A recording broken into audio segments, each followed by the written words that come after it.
Now we have 2 games going at once here. And our top game is underway. Or will be in a moment. We have Dawn and Catpants on the bottom of your screen. Dawn already setting up for a nice little combo here. Gets a couple. Just dropping down those pills with speed and accuracy as we have our 3-2-1 pills on our top match. A pretty nice board to start out with. Pretty diverse on the top line. On the left side of your screen, we already have first strike of our first combo. Looking to set up some more combos there on the right side, top right of your screen. Little bit of garbage there on that column 3. Trying to work through that as the player on the left just going to town here. Looking at our bottom match, we have Catpants, who is in a little bit of trouble. Oh, Dawn blocks off that top column, but Catpants is able to open it up there a little bit with a horizontal. It is 32 to 33 viruses remaining, but right now I gotta say I favor Dawn's board right now. It's a lot cleaner than Catpants's. We'll see if they're able to bring this back and get back into it. As we look at our top match, we have a little bit of a dicey situation here on the top right side of your screen. Pretty high up on this board, and just trying to get down as best they can. But it might be pretty precarious here with that top. Okay, is able to clear out the yellow. Oh, but with a top out on the top right. Top left wins this game of the qualifying rounds. As we look back on the bottom, we have Dawnvenure, who is was set up for a pretty nice combo there, but it elects to drop down the tower in column 8. Brings it down, looking pretty good here. Catpants down to 21 viruses, Dawn down to 20. Dawn with a nice quick double combo there, drops some red garbage down on Catpants. Looking to probably take these red and yellows over to the right, and that is what Catpants does. And a nice quick little combo from Catpants, dropping that garbage down onto Dawn. But Dawn's going to counter with a nice little drill clear of zone. Both players just waiting for that garbage to drop. Here we go, back into it. Catpants with a nice combo there. I thought she might set up to get the yellows down in the columns 4 and 5, or 5 and 6 rather, but does not elect to do that. Probably going to use this combo to get this red and blue cleared out in 2 and 3 respectively. Elects to tuck it under into 7 and 8 and set up a combo there. Still a really nice play. Dawn a little bit stunlocked here, but getting the pills he needs to clear this out pretty quickly. Oh, but that yellow garbage is gonna be an issue for Dawn. He's gonna have to undertuck that blue most likely. And the red temporarily blocks off that opportunity. We'll see what Dawn decides to do here. Just raining garbage upon Catpants right now, trying to make sure they're not going to be able to play, but gets a really nice horizontal into a drop to get the blues. He's just going to need 2 more yellows. He's got one, but he's a little bit stunlocked. There's one, there's the other, and Dawnvenure will win this game of the qualifying pool. And on the bottom of your screen, it looks like we're going to have Doc versus Dawnvenure. This is going to be a heck of a match. I'm excited to call this. Guys at TORG, are you ready to see this match? Woo! 3, 2, 1, pills! And we are underway. Really liking this top board. Just doing a heck of a job here already. We're going to see who's going to get first combo, and it's going to be Luke on the top left side of your screen. Down on the bottom, we have Doc setting up for some combos. Doc, again, as we just saw in the immunity pool earlier, and unfortunately did not make it out of the immunity pool. So we're here qualifying in the regular qualifying rounds. He's making some really nice combos. Looking over at Dawn, gets a little bit of a drop trying to set up some combos, but just not getting them. Oh, and that red garbage in column 6 cuts off the potential that he had for that red-blue. Meanwhile, at the top of our screen, we've got Luke already down to 25 viruses. Just doing some really nice, efficient play here. Both players looking to set up some combos. Luke finally does manage to get one there in his columns 3 and 4. Rains down a little bit of garbage on his opponent. Gonna get another one here with the blue-yellow. Nice play there by Luke. Down at the bottom of your screen, Dawn just got a really nice drop combo into a triple, dropping some garbage down onto Doc. Doc, 31 viruses versus Dawn's 26 viruses. Doc, gets that blue-red that he was hoping for to get the combo and drop down some garbage onto his opponent. Dawn looking like getting a couple combos here of his own. While Doc is in a little bit of a dicey situation here. The garbage on his column 5, the yellow drops and blocks off the reds that he was needing to drop that down, chop down this tower a little bit. We'll see if he's able to get through this. It's currently 20-28 there on the bottom of your screen. Looking up at the top, we have Luke with just a commanding lead here in this qualifying game. Down to 8 viruses remaining. Oh, and Doc tops out. Dawn takes the crown. GG's to both our players on the bottom of the screen. Luke would really like to horizontal these blues, and I like the play there to tuck the blue there in his column 8. All he's got to do is tuck that in there, and he takes it 0-31. GG's to both players up top. There we go. We're going to welcome in none other than Savage Octagon. How you doing, Savage? I'm good. I just judged the first pool of the day. For the last 2 years when I competed, I was in the first pool of the day, but I just got to be there and feel the spirit. Nice, and we did have an undefeated pool winner, so that was pretty exciting. So that's going to be a pretty good seating in the bracket for that individual, exactly. Sounds like. And that was not a soft pool at all. Yeah. So, Savage, can you explain a little bit about how the qual system works and the scoring and all that? Yeah, so we line up 8 players together, and they're each going to play one crown against each other on level 11 medium speed. And so they rotate around, and best record wins the pool, and we'll get a spot in the bracket, and then other people can try again. All right. I know I'm going to be having to try again, sadly. It is what it is. Yep. But looks like we have some games back underway, so we're going to get back up here to our 4-player match. We have Luke and Dawn on the top, and Doc and Catpants on the bottom. What do you think of these boards, Sav? Ooh, I do not love the column 7 and column 8 on the Catpants Doc match. Luke's looking a little high there on his column 6. And Dawn did not take the opportunity to get the combo there with that red-blue up at the top, but that's okay. He has a good position to underclear and horizontal on his column 8. Yeah. Oh, you got a hello in chat. Look at you. Hey. Oh, Shadow, hey. All right, looking at our bottom, we got Doc and Catpants. Doc has been setting up some pretty good combos. I'm sure he's not happy about this stunlock situation that's going on right now. Catpants, I gotta say, watching these matches, I've been really impressed by Catpants' play so far. Unfortunately, so far on our main stage, hasn't been able to pull out any wins that I remember, but holding their own here. Unfortunately, that garbage just tripled. Was able to have Doc drop a triple without putting in any effort, so that's too bad when that happens. Mm-hmm. Meanwhile, in the top match, Dawn's column 8 is just buried by 5 pieces of garbage on top of that yellow. Gonna be a bit of an issue. Probably gonna end up clearing that from underneath. We'll see if they're able to do that. Meanwhile, Luke's setting up for some combos. Would really love to see one more blue-yellow. I really wanted that. A really nice drop into an L, yeah, for Luke. Very nicely done. I played Luke a couple weeks ago, actually. He was closer to me than I would have liked, but... Seeing who's next. I'm going to be in a pool with Vince, so, as soon as, you can, take... I'm in the pool, too. I'm in, pool 7. Oh,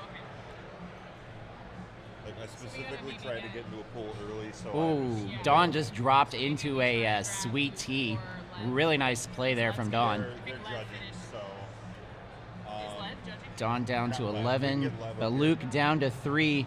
And a really nice drop combo from Luke. Just needs a couple more reds and a couple more blues. He's going to elect to clear out horizontally. Nice. Gets it. Let's go. Luke is killing it in these qualifier rounds. I gotta say, I'm a Luke stan. Not gonna lie. Holding down Gen Z. I mean, aren't we all? We are. Now we have at least a couple younger folks with us. We have Luke. We have Flubs. I'm sure some Gen Zers will reveal Yeah. themselves momentarily. Oh, I see some kids in the back there. Yeah. Looking down at the bottom, we still have Doc and Catpants going. Doc with a really nice opportunity to get the horizontal blue, but temporarily blocked off by that red garbage savage. Ooh, yeah. This undertuck there in column 8 going to be perfect, dropping that down. But, oh, man, and the red falls perfectly. That is so nice. This is going to be a clearer path than we think. Yeah, but look at Catpants, just down to 1 virus remaining. If we could get some yellow blue to help clear this out, then that's Waiting gonna for the be, combo. There's one. Oh, but blocks it off with a combo. All right, that's okay. That's okay. There we go. Cleared up. This Recovers. is 1 blue. Yes. There it is. Catpants takes down Doc. Wow. Very nicely done.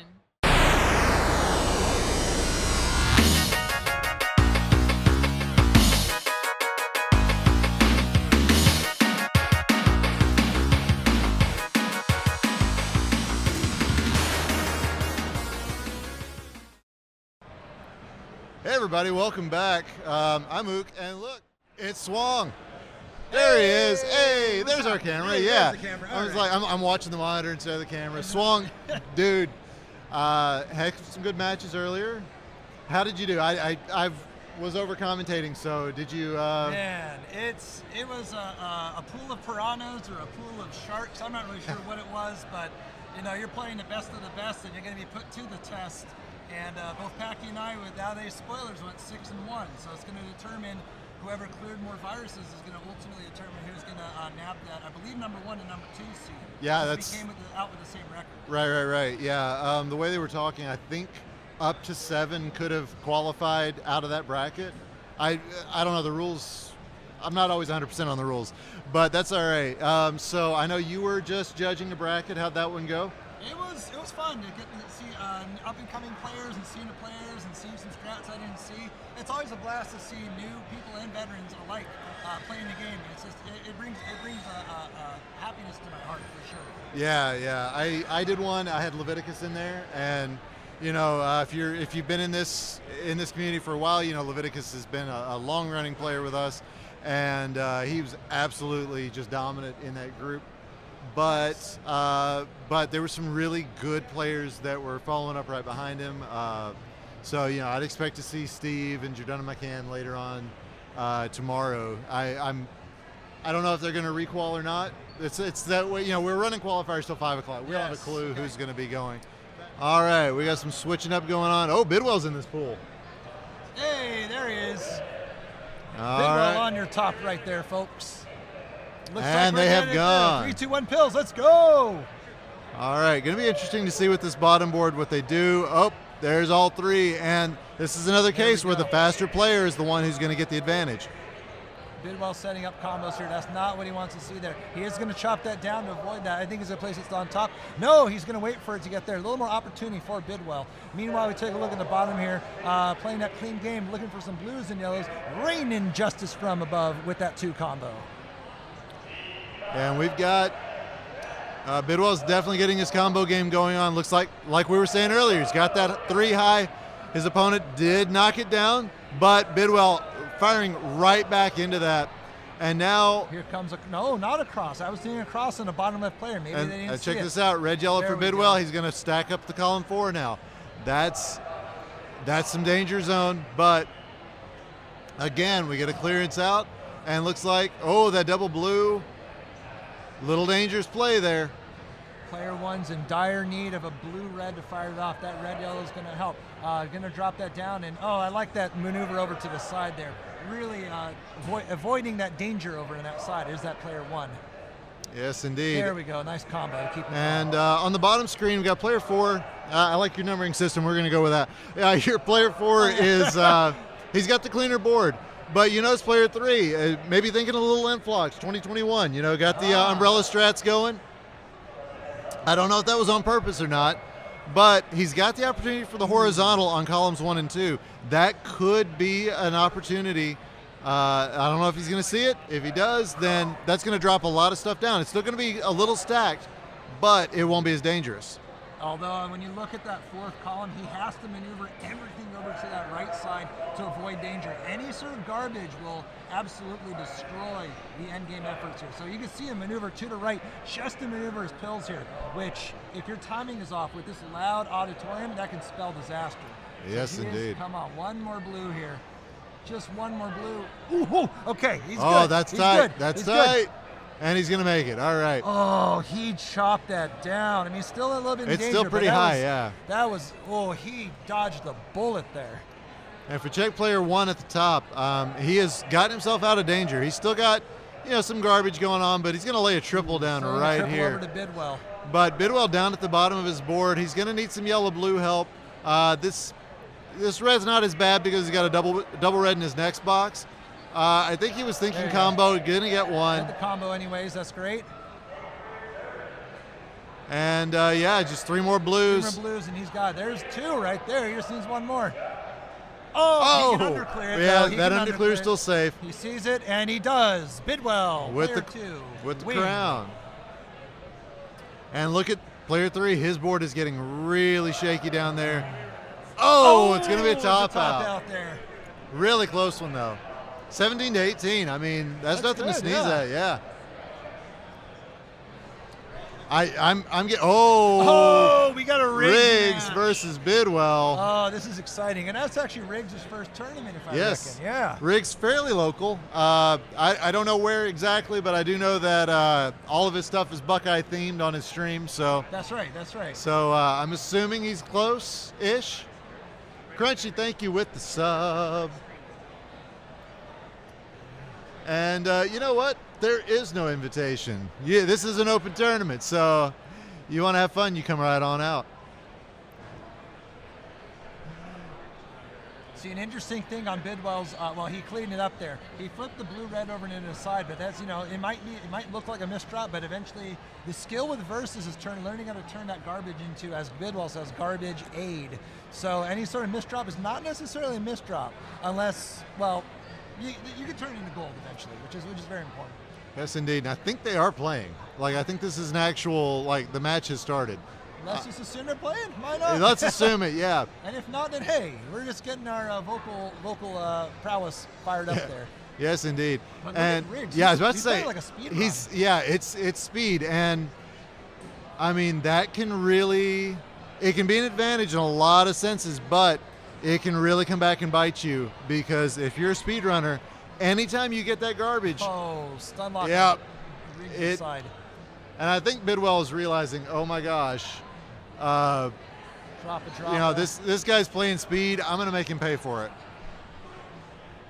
It's an interesting meta for sure, especially in versus. Do you play the combo heavy game? Do you play the speed game? Right now, the meta, I believe, is a very combo-heavy meta, meaning that if you can just rain down combos, a constant barrage of combos on your opponent, that is usually the path to victory, but it's not a surefire way. But we're going to see how this game pans out here. Meanwhile, let's take a look over at the bottom section there. If the player on the left, player 3 in the red, is going to drop that down. Let's see if they get a sweet tea out of it there. They are going to do a little garbage cleanup, and the blue-red sending 2 pieces over. I mean, you can't complain about a play like that. It's nice and solid, and it's going to get you a combo. And, at this point, I think you just try to get that red, either manufacture a horizontal or hope for a double, and then you're good to go. Now he got garbage on top of the red that he didn't actually want on the red. And player 4 keeping a very clean board. These two have been keeping a clean board the whole time. Riggs is going to combo out, dropping it down. Red, blue, and that's going to take a victory over Bidwell here. Assuming that is the game, it seems like they are. Handshake and all. Wow. GG. That was some fire.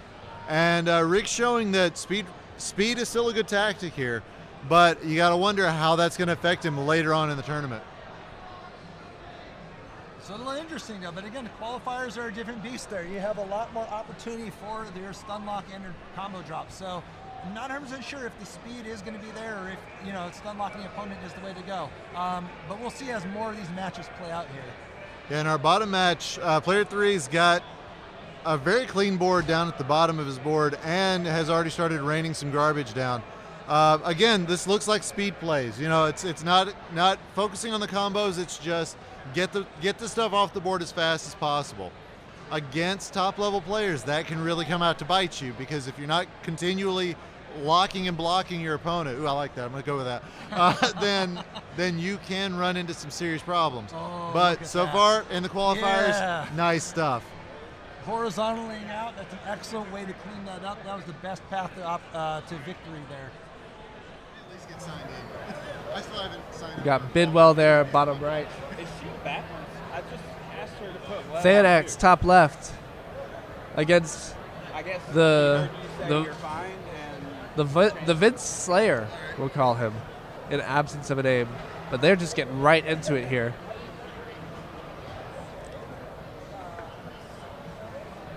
Oh, and it looks like Vince and Bidwell are off too. Barrett and Bidwell. The battle of the bees. Oh, hey. Hi, Influx. How's it going? Not bad. Yeah, that was me you heard back on the microphone just a second ago. So, hi, The Dose. How are you guys doing? I'm literally just coming over from main channel, so. Well, here we've got, I think, round 4 of these pools underway. We've got Barrett and Bidwell at the bottom, and we don't have a name tag for the top right, but versing Thannax top left. Yeah, we're calling them 1 and 2, 3 and 4 over on the main channel. Clever, so I clever. like the way that worked. And yeah, Barrett choosing to sit because he, of course, has that hyper tapping style. He uses a table tap. That's unique, I think, among Dr. Mario players. Yeah, probably a habit brought over from Tetris. Oh, I imagine so, but it's just interesting that he's made that a habit. And if it works, you stick with it. Absolutely. Surprised he hasn't started rolling yet. Let's hope we never see the day. From your lips to God's ears. All right, so I don't know. We do have the young people with us this year. But it's working for him. He's holding his own against Bidwell here. Tough to say who's got a better situation, especially with Barrett's left side being a little bit hamstrung by that one piece of red garbage that's just blocking off 2 columns effectively. And our top match, the player on the right has just got himself really cleaned up. That was, it was looking a little shaky, but had a couple of great combos to drop stuff down.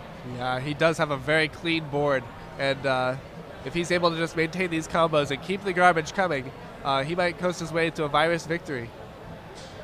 And Bidwell in a little bit of trouble down there. Barrett's really hammering onto him. Yeah, but Bidwell putting together some combos. He's known for his combo play. I gotta feel like all the work that he's done to pull some of that combo play out of his speed play, it's just going out the window right now, and he's just going back to the original OG Bidwell. Exactly. When he starts bouncing, we'll know he is set. Oh, you've missed some prime bounces earlier. Sure I have. This top match looks like it'll be concluded very shortly. Oh, clever play to solve those 3 yellows horizontally. It leaves that last yellow for the right player free and clear. It's a victory for right on the top. Look at that smug look on Barrett's face. He's enjoying the daylight out of himself. Actually, I think he's just concentrating. It's hard to tell. It's a weird camera angle. I don't know if that's smug or consternation. Like I said, I think it's just a camera angle. But Bidwell here in a tough spot. All those last 3 Bidwell columns. sees something he likes. Oh, but it's getting stun locked. He's getting stun locked. Stun lock right before you've got a combo ready to fire off. That's the worst. Yeah, you're just waiting for it. But he's just got to keep these combos up if he's going to stand a chance. You can come back from these. I mean, it's not a virus deficit at all, really. And it's just that Barrett has access to everything he wants, essentially. I mean, definitely we saw that happening earlier in the day where in our immunity pool, there was a lot of players getting down to the bottom of their board, and then their opponents just kept the combos coming, combos coming, and actually ended up winning a couple of matches specifically from that. So it was pretty crazy. The stun lock mechanism is very powerful, as well as the increased speed. Early on, a little bit of garbage here and there isn't going to affect your gameplay too much, but when you start to get to these really high speeds at the end of the level, your range of motion for the pills is restricted, and so garbage can just be a lot more difficult to deal with. And for the record, I have to talk a little crap about Barrett because he and Vince knocked Dave and I out of the Mind Melt tournament last night, so I've got a little bit of a grudge. Unforgivable. I wasn't even expecting to be able to play. We came in late, but it was a lot of fun. It was a great night. Yeah, absolutely. That Mind Meld was a great idea. Thanks to Doc for hosting that. Just another one of those little things about the community with these live events. When you get to show up, we party hard. Yeah, we do. And Bidwell getting the pills that he needs, but not in the right order. That is hampering him down at the bottom of his board. But Barrett not having a very easy way to get to any of his stuff either. Looks like he's going to hang a horizontal here. Yeah. And he's going to get it. That's one of those things you never know if it's going to ring true or not. Oh, and look at the swag. Yeah, this is a tough situation if your opponent keeps comboing you. But Bidwell had a bit of a... That takes care of the horizontal. Now, Bidwell needs a 7-8, but in the end, it's going to be Barrett. Yeah, Bidwell, gentleman, letting his opponent get to those zero viruses. Wowza. Absolutely. We got CTWC at the bottom there. Vince versus Bidwell. Who you got, chat? Let's go, champs. Vince playing high in the center, sir, but he takes it down before he gets in any kind of trouble here. Bidwell chopping it all down here. Is he going to drop the S? He is going to horizontally clear it. Mm-hmm. Bidwell, a well-known score player and combo player, so that does translate over into versus for sure. So absolutely, I think we're kind of seeing here. Maybe not as elaborate as his high score attempts, but he knows exactly what's going on here. Yeah, this is looking good. He's probably going to get that set up there. He has an opportunity for a horizontal. No, it doesn't take that there. He is going to drop that down. Yellows and blues. Yeah, he is signaling to get that as a cross clear. Just needs one more yellow to do the trick there. Blue, yellow, he's going to flip it over to the other side. Yes, indeed, and there's a cross clear, opening his board wide open. Absolutely. He's now a little yellow shy, but he's breaking the board much faster than Vince is, so he's pulling ahead here now. Yeah, this is looking good. Possible sweet tea action for Bidwell if he gets a blue-red or a double red. He's signaling that red on top. He's going to get a red-blue, chopping it down, sending two pieces over at Vince. Again, name of the game is combo, and that's what Bidwell is doing, and quite fantastically, I might add. If I can ask you, how do you feel about T combos and versus? I feel like when I was watching you Mini Pool, I saw you doing it a lot. Do you think that's like something to aim for in versus? I think in general the T and the cross is really, you get a lot of flexibility out of it. And the reason why is garbage drains from the top. So as you can see, there's red and blue over on the side, on the top of Bidwell's board. And if you have a vertical setup and that garbage drops in just the most inopportune spot, what ends up happening is it really prevents you from having your combo fired off. So on average, if you take a look at the cross clears and the sweet tees and horizontals into a drop, you're going to have a lot more opportunity to maintain that flexibility, which allows for you to have, the name of this game is you're behind, you got to make a plan A and plan B and now a plan, Q. What we have to do is go ahead and, the horizontal allows for you to do that. So you're not prioritizing it, but you're always going to keep an open mind that you're going to try and, does this plan work? Did my opponent mess me up?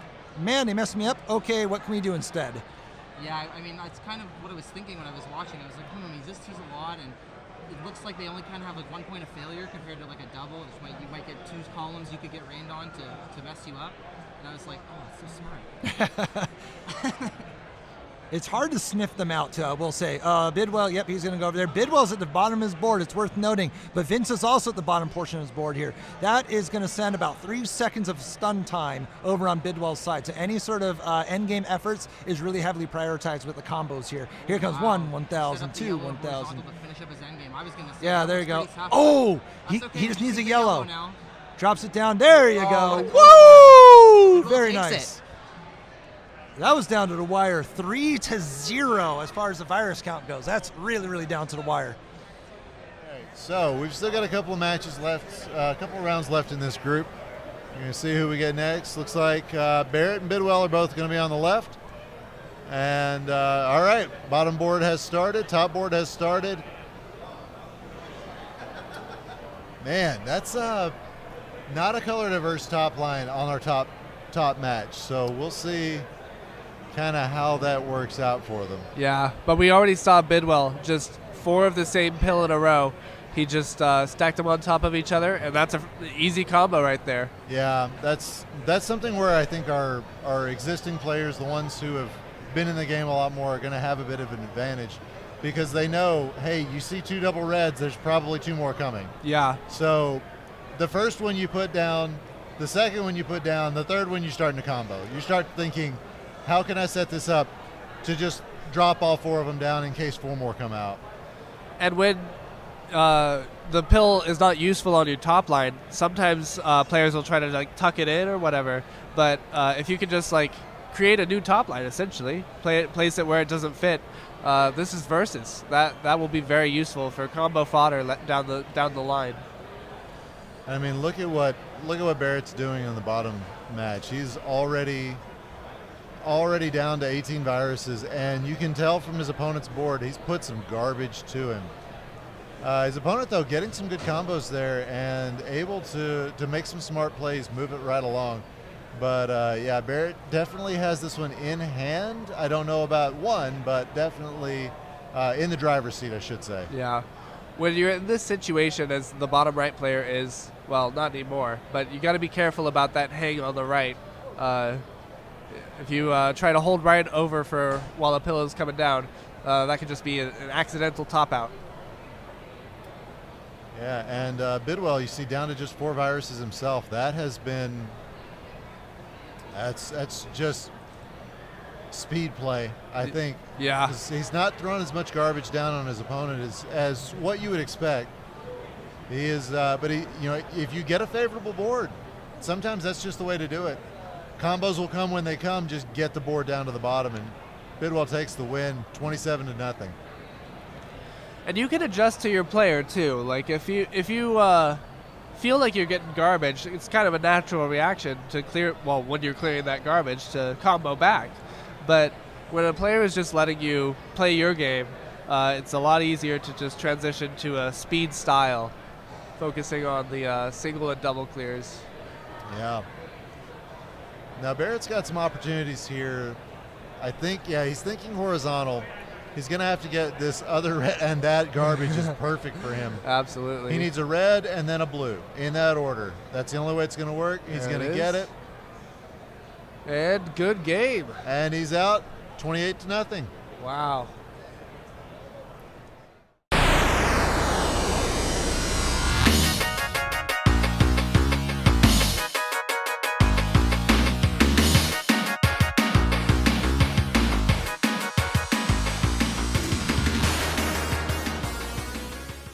What's up, everybody? Hey. Oh, perfect. I'm good.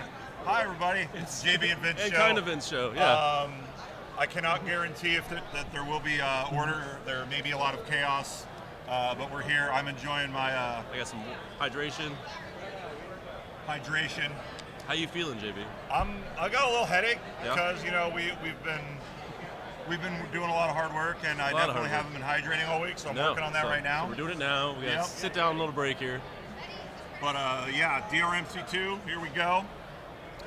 We're getting our players We together. got Swung and Leviticus on DrMC 1. Hope you're watching both streams. And it looks like we've got 2 players going already on the bottom screen, and we've got that top screen going as well. Liking both of these boards here.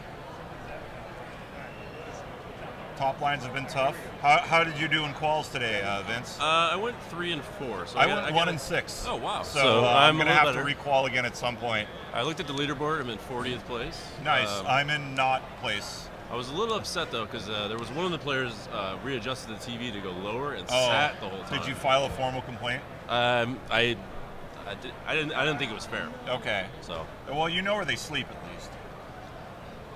And I get that same guy's at my Airbnb. Yeah, I saw him there too. It wasn't me, because it wasn't you. Yeah. Fair. So. But we're rocking it here. We've got some players.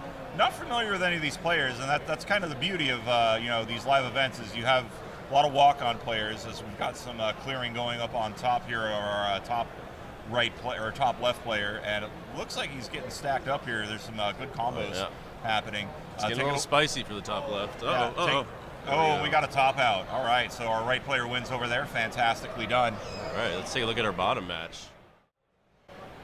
All right. Looks like it's pretty even here. Viruses are not too far apart. Speed's pretty even. Kind of the play fields look very similar. That column 1 on our left player's side looking a little precarious. Not too much of a problem. Really, you just have to defend columns 4 and 5 when you're playing competitively here. And I like this drop drill combo there. And maybe a little bit of red garbage on column 1. Hey, look at that. That's fortuitous. That opens up the board. Look at the stare, though. I mean, you don't blink when you play Dark. No, you got to focus. You got to focus. It's all about that focus. Not ficus. That's a tree. Oh, okay. Good to know. And a little bit of red garbage falling down. See, my thing is, like, especially playing, is like you get those combos set up. And you're like, yeah, we're going to get this combo, and then garbage immediately falls. Immediately. Like one spot without a doubt, it's going to happen right on the tip top there. We've got a lot of really great people here. Looks like Celtic Seas and Arctic XC and Fizzy Cola bottles. Love me some Fizzy Cola. Hello, chat. You don't have flat soda. It's just not good. So what, you're drinking Mr. Wild Bill's Coca-Cola? We got, free sponsorship. Let's give a free sponsorship out. Yeah. They're our neighbor. They're our neighbor, and they're rocking it. And got a lot of people lined up ready to qualify again. I know I'm going to have to go qualify again because I wasn't happy with my performance, and that's Same okay. here. And then, of course, the non-streamed coach mode tournament happening at the tonight DrMC late. Airbnb. Yeah. It was a little unfair with Bo Jackson the other day, but and Walter Payton. And Walter Payton's very unfair, yeah. And it looks like our right player Walter Paytoning with a nice combo over there. Oh my God, the sweetness. And another nice combo. You get those consecutive combos. You stun lock your opponent. They can't do anything. I like this drop, setting up for another combo on our right side. And the fist bump to celebrate. The player on the left, lots of digging to do with the goal post on the left. Or on the right. Yeah, and a lot of red garbage on that top line. So this is when you're like, oh, that's a nice little horizontal. Yeah, you gotta get creative with your clears here. Now, would you go for the red on the top last? Is that what you would do here in this situation? I would probably try to go for that last, or try to find some way up top. Like if I see a double red coming here, I might try to clear that horizontally, and it'll drop that blue garbage down. And I think that's exactly what she's doing over there. And I like this play, digging down, getting the access to that blue. Oh, she needs a red now. And that's what I'm talking about. You get that play set up, but our right player full clears the board. That's a W. Like our pal Ibar had twins this year, which is really cool. There he is. A lot of sleepless nights, I'm sure, but but it keeps you focused, right? Yeah. I mean, he's played with one of his kids in his arm, like in speed. It's nuts. We're just talking about you, Ibar. Yeah. It's fine. Yeah. Let's watch it back on DrMC 2. It'll be great. Yeah. Give us the views. All right. Well, let's talk about what's going on with the game here. So we've got Larva as player 3. Player 1, player 2. We've got Larva, one of our staff here, going up against our fourth player here in the lower right. She told me Larva, she has not lost a game yet in this pool. Yes, so, and with little fun fact. Some of the combos she's putting on. Larva's very much improved over the years, both speed and versus. Yeah. Got a little trouble on the player 1 here. He's got player 1's in big trouble. Yellow here, double this is yellow where is really big. This is where you kind of just put pieces wherever they fit. When Yep. you get in that mode, you're in trouble. And something I didn't know there, I saw that yellow overhanging piece of garbage, and then it was just up. It fell down when it turned to blue. But yeah. All right. Well, let's focus in on the bottom match. Got Larva and our 4th player here. Larva's up by about 10 viruses at a lower speed right now. And remember, that speed goes up about every 10 pills.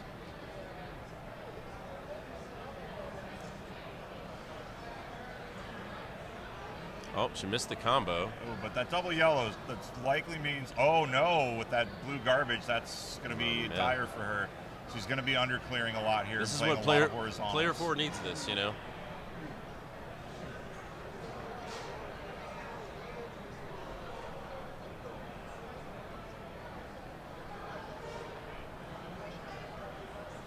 Some great play here. A lot of red on the top line here for our 4th player. I like this though, because got that set up for those reds, and drilling that down, that's going to be a combo. That's going to slow Larva down a little bit. She just needs 2 reds underneath that. I think Larva might be going for that horizontal with the reds across the board, and that looks like what she's telegraphing here. And oh no, just going for the double. That's fine. It lowers the stack, and you need to keep that stack lowered here. He's getting her right where she does not want anything. That's the nature of the beast here. That's a quad. That's going to dump 4 pieces of garbage. And remember, with those quads and those triples, something's going to hit that middle column, or those middle 2 columns. And that's really where you want to make that attack, because that's where you force the top out. And you got to appreciate both players wearing Dr. Mario swag. Yeah. So big fans here. If you're thinking about coming out, come out. Larva's just busting out some just nasty combos. There's another one right there. Could have gone for the L, didn't want to. Kind of got a role reversal of boards here, where player 3 had the high board on the one side, now player 4 has it.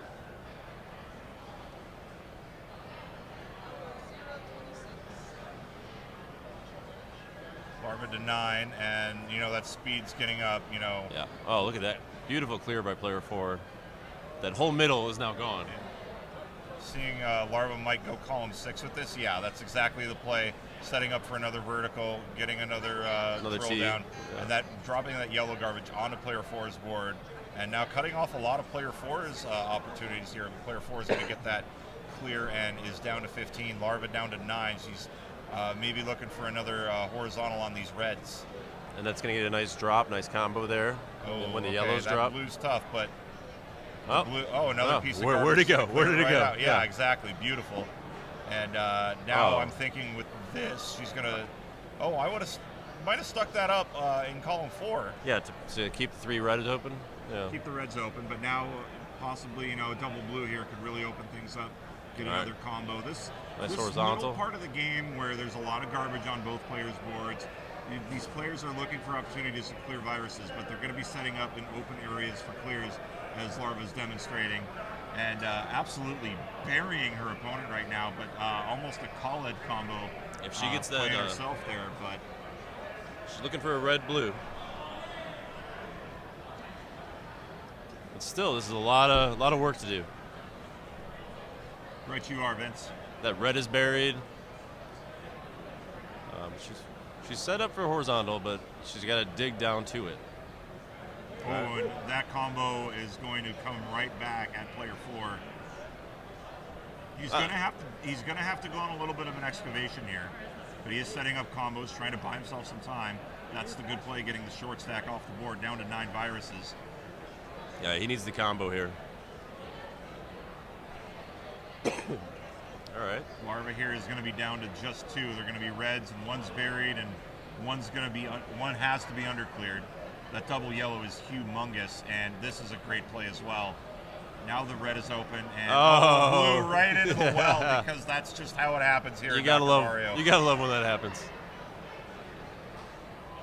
All right. Oh, she's building a combo. Oh, double red. She's going to absolutely go for this red to get it off the board. She's mostly protected. Garbage on column 7 will slow her down, but it's not going to completely block her from getting it. She's waiting for that red. One more red, and she is out, and there it is. Yep, Larva tuck it in and take it. What a match. Oh, you could tell that was stressful. That breath of relief, you know.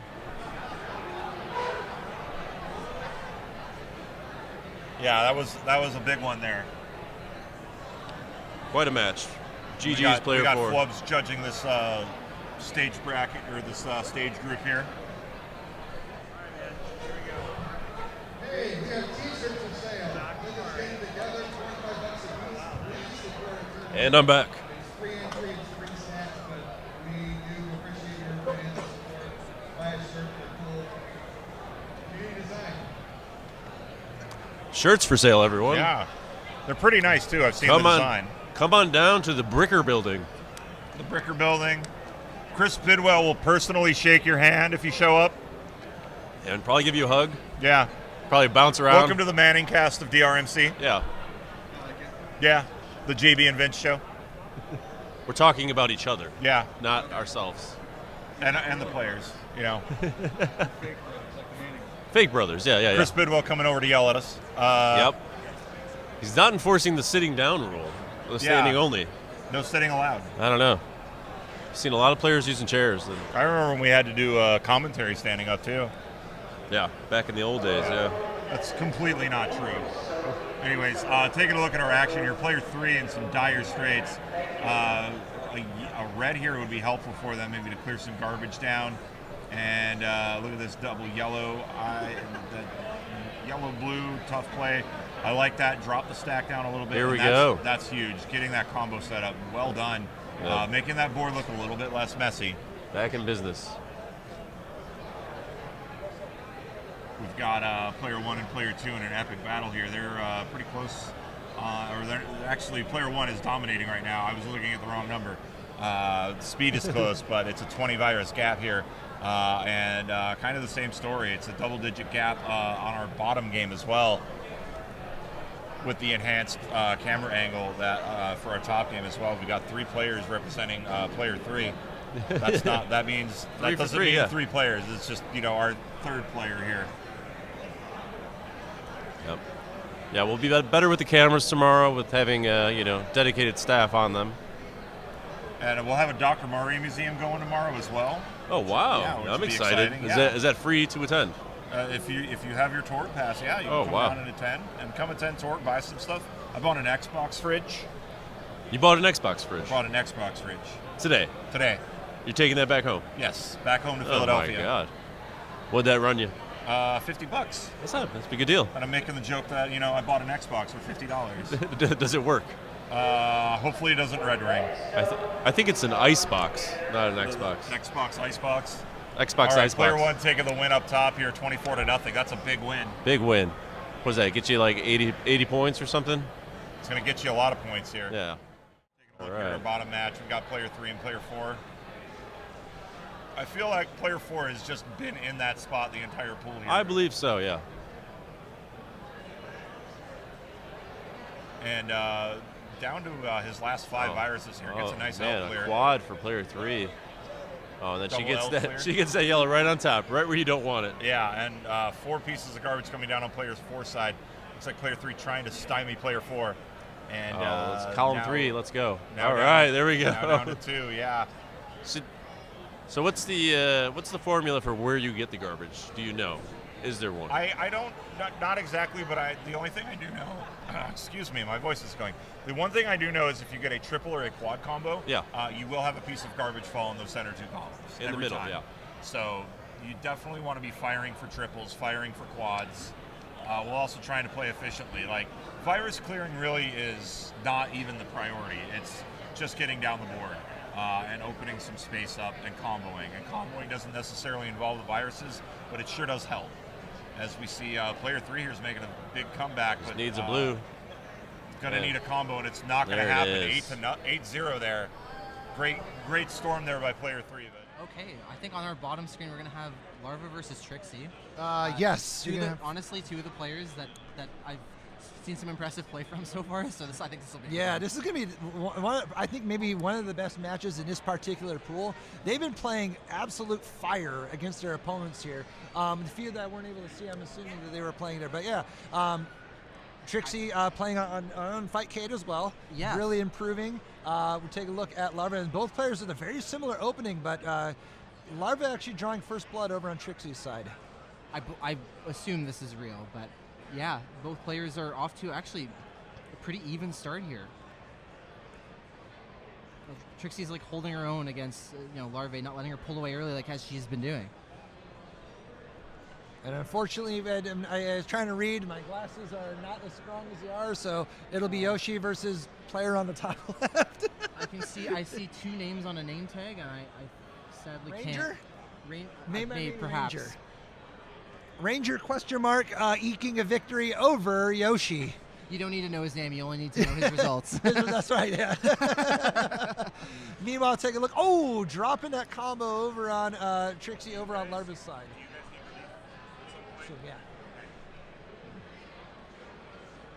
Trixie with a 2 combo, sending 2 pieces of garbage, and that's going to stun lock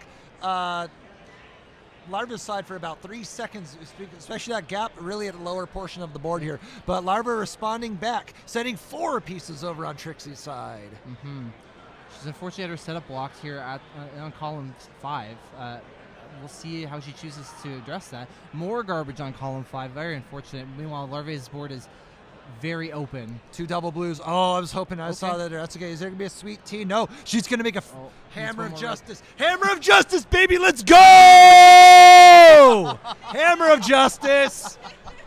What a wild combo. Fat tea right on in there. That's the kind of combo that makes Let's go. That makes you wish that you could drop more than 4 pieces of garbage at once, because when that happens, you earned it. Love it. Oh my God. That's my favorite combo, the fat tea. It looks like somebody's leaving a gavel of pain down on somebody, It's amazing. I love that. That's my most. It's hard to make though. Anyways, you take a look. Larva in her endgame, 7-21, and she's a stun locking Trixie. Really putting a dent over there. She's gonna have a double blue combo here though. And the double blue combo sending 2 pieces. She's well on her way to endgame here. I apologize, Chad. I'm at a. If you're on headphones, I sincerely apologize. It's the passion, you guys. Yeah, you got to give him a break here.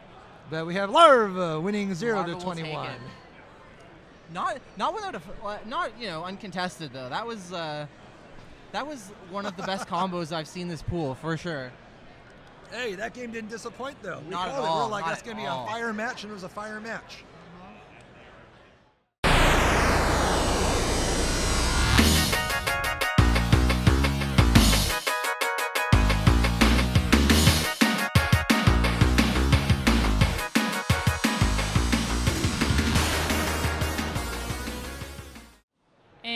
I'm just going to put this top match. There we go.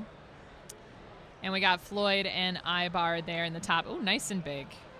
Now, Ibar has been playing not only in our Virus Buster League, but has also been playing in Fightcade and really making a showing and really scaring some people. So, and Floyd has been participating in some of our monthly tournaments that we do through Fightcade as well. So. Yeah, and they are both outstanding players. Ibar was top 8 2 years ago. Was he top 8 last year as well? He was. Yes, he was.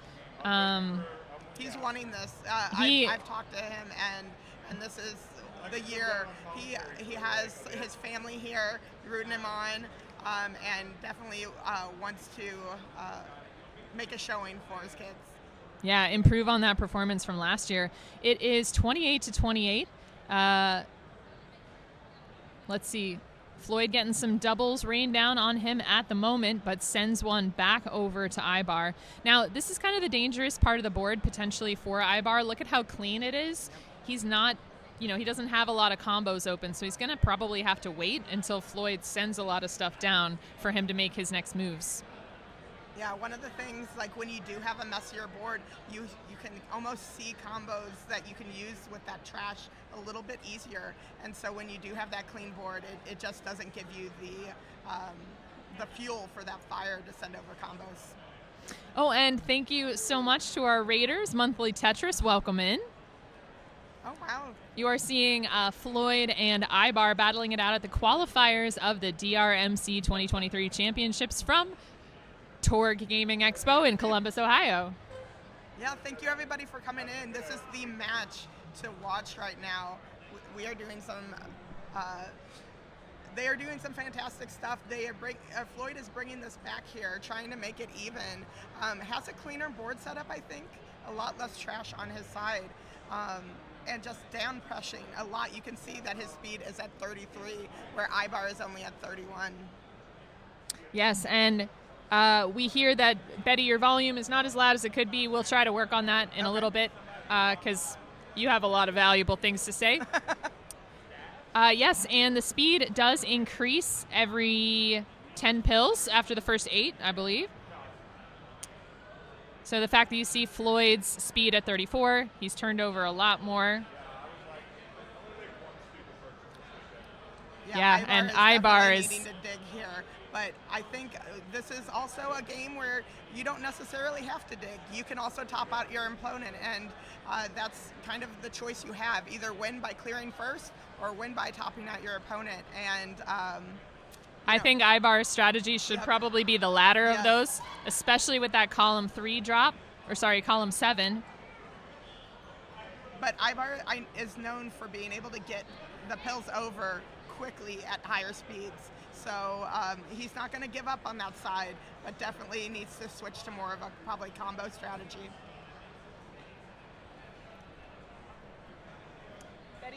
Betty's a little quiet. I don't know how to change that. I'm not sure. Bear would be the one that has. Okay. I've never been told that in my life. Can you grab? I'll get him. Yeah. I don't think there's another sword. Oh, and Floyd just needing to clear this. Wow. Oh. A nice piece of trash from Ibar to block that. That is going to slow that plan down. I know But Ibar. here, all he needs is this. Oh, and decides to not go for that. Very, very interesting decision over there. All right, he's looking to drop a horizontal combo here. I'm quiet. Yeah. That's yes. what I've been told. All right, Floyd has got a potential triple coming this way. He has set it up. Boom, boom, boom. Looking very good here. Ugh. And that column 3 still looking like a pain there for Floyd. This is an excellent game from both of them. But he is letting Ibar get under his board, and that is one thing with the 2 reds that he has available you do not want to see, because there's reds all over that area. So he could set up a lot of different stuff. Floyd just needs to get under that column 4 that he keeps piling under. All right, there we go. A combo there from Floyd. Good. Gets that column 4 cleared by Ibar. Yeah, this is this is swung back. Oh. I need you guys to switch to 4-player. They're up there waiting. Oh, sorry about that. And we are switching to our 4-player map because Dimwit and JB are here. And look at this umbrella strategy by Ibar. He knows he just needs one more red, can slot it in. Oh, and wow. Wow, that was going... That's really a tale of garbage, honestly speaking. A tale of garbage and a little bit of focused play on Floyd's side, so he did not see that possibility for that horizontal with the blues. Because he just ended up digging, or like burying that under. So, and it's so hard when you're playing versus to get out of maybe seeing the play that you're going for and going for maybe a different one. But both played amazing, and that is a wonderful game. But back over to now another amazing matchup with Dimwit and JB. Yeah, and Dimwit is a fantastic speed player. He's known for very cerebral play. He's thinking 5 moves ahead. He's thinking big brain. And so the question is he going to be able to rip combos off the board quickly? It looks like he's doing quite well right now. There's about a 10 virus lead for him right now, and JB's board looking a little messy, but he takes a combo off the center. Yeah, I heard from behind they were saying right back at you, buddy. You know, like, Yeah. so we got that back and forth of the two. And these have been in both of them have been in our community for quite a bit. We've actually seen a resurgence of Dimwit coming back, so this is just fantastic. Yeah, it's really exciting to see players here today that I didn't know if they were going to show up. We got Crimson here that we weren't sure if she was going to be here, and we like lots more. Now, Lots more. you've qualified, Betty, yeah? Yeah, I did. And how did you do in your pool? I got 6-1. So all right. I had the pleasure or the, unlucky. I was unlucky to be put up against one of our immunity pool people, Watchma. And so that was my loss there, but I did make it to 3 viruses left, so I'm not coughing at that. Very, very good. And it looks like Dimwit here has a pretty clean board, dropping a few quick combos onto JB, one after another. Oh, look at that, beautiful. Oh, a nice little stun lock there, but JB's got a combo lined up right in the center of the board. It's a triple. It's a quad. Wow. Oh, that's awesome. But it does no damage to Right. Dimwit.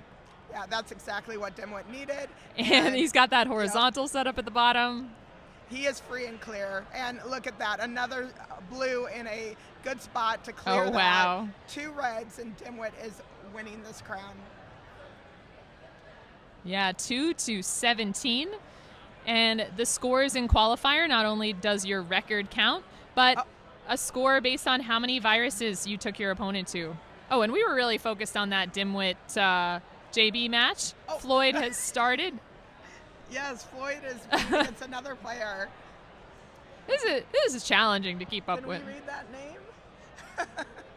Hopefully you can at home read the name. Easy, or Okay, yeah, Easy. It could be both. All right, Dimwit is like keeping this. Wow, he's probably doing some what math is he? in his head, trying What to is keep he? it close. Oh, I understand. Yeah, he is going for those points. He wants JB to get more viruses off of his board. Yep. Yeah, he is toying with JB right now. And you know what? I can't even be mad. I can't even be mad at that. Yeah. I mean, he is, if you've seen a Dimwit stream, you know that this is one. That This is a cat and mouse. Yes. So, but we will switch on over to our mouse top. Easy E is made a really good drop clear, or not drop clear, but she made a good clear that sent over some trash to Floyd. Yeah, this is a bit of a survival artist game there for Easy. And we see Floyd needing a lot of blue and yellow here to get this board started. But Floyd basically almost free and clear, kind of had a panic turn right there, not necessarily knowing what to do with the red-yellow because there's blue everywhere, so... Nice combo setup there from Floyd. On the bottom, we're down to 2 viruses for Dimwit and 10 for JB. Still thinking about it. Nice combo up top there from Floyd. That bottom left-hand corner of his board. Oh, this is getting spicy. Easy E needs a red. Oh, Beautiful. she got it. Nice horizontal. Yep. And she can make the moves up high. Yes. That's great. Oh, and finally, JB is done. 0. I love that tuck from Easy E, though. She, I blame me too. But no, Easy E definitely tucked in a red in order to see that she could clear some stuff in column 7. It was great. Floyd just down to 2 viruses, and I don't think that, there we go, takes that crown. Good job, Floyd. GG's.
We got a nice one on the bottom of the screen. On your left is Ibar, on your right is Dimwit, and on the top screen, on your left is Floyd, and on your right is Lilac Wafers. No combo yet on the bottom screen, and of course, as I say that, Ibar drops that combo. Dimwit trying to crack this board open.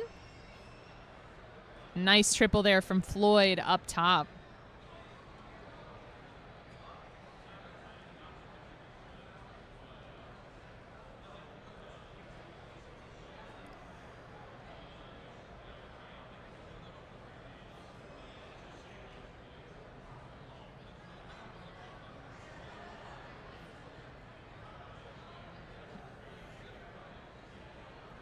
Beautiful L there from Lilac Wafers up top.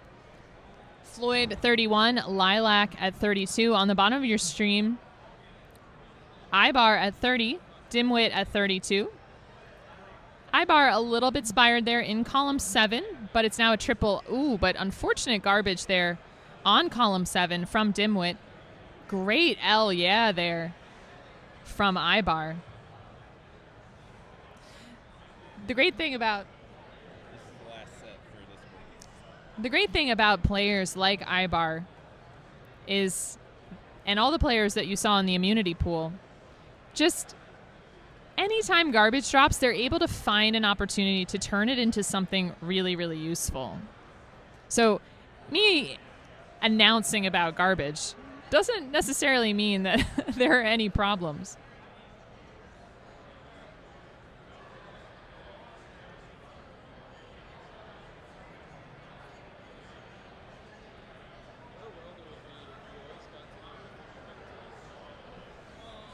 So on the top, Floyd with 16, Lilac Wafers at 24. Floyd setting up a nice drop horizontal. Board is very clean. I think he's got good control over this board. Another good combo. Maybe looking to top Lilac out or just get her up at the top of the board to be a little bit flummoxed up there. On the bottom, Ibar at 11, Dimwit at 18. Nice triple opportunity for Dimwit there, clearing a bunch off the board.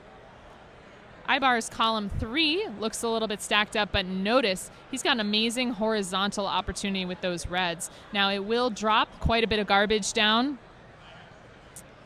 when he drops it, but it will make the left-hand side of the board more maneuverable. And Floyd manages to clear the stage, and he has another win under his belt.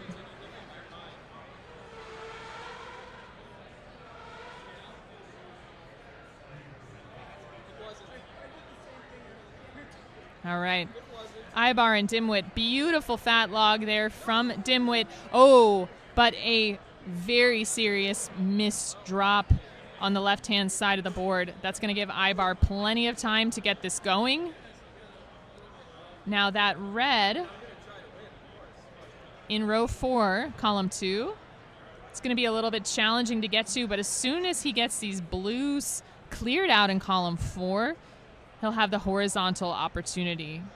So he just wants to make sure that the garbage that Dimwit will inevitably send does not go there. He sends a combo down to defend, and he has won this crown.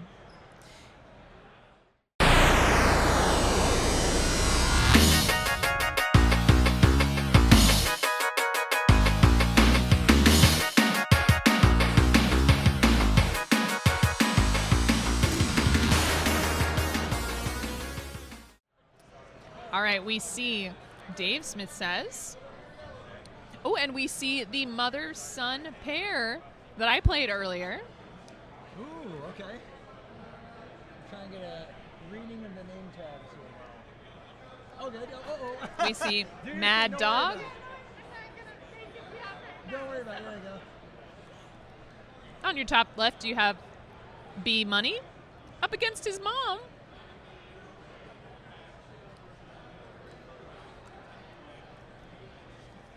Let me go grab her name. B Money. I was like, V Money, isn't he already in Discord? B Money, I see. Up against Scrappy Nat, his mom. Cool. And they are off. They are just testing out. Yeah, they're testing out their controllers. Actually, in my pool, B Money had a terrible controller and went down very, very quickly. And then I came along with that controller after that and said, no, this guy needs a redo. Because there were a lot of inputs just going. It was nonsense. We don't want that to happen. We want a fair, clean fight with all of our competitors, for sure.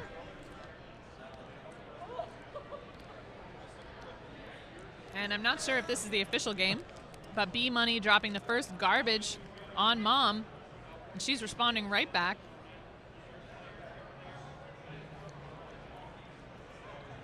Doing a little garbage control over on the top right side there. I like that maneuver. Ooh. Okay, I had a little micro adjustment. It was looking a little dicey, but drops it all down, chops it all down, makes it a little more mobility on her board there. And it is 33-43.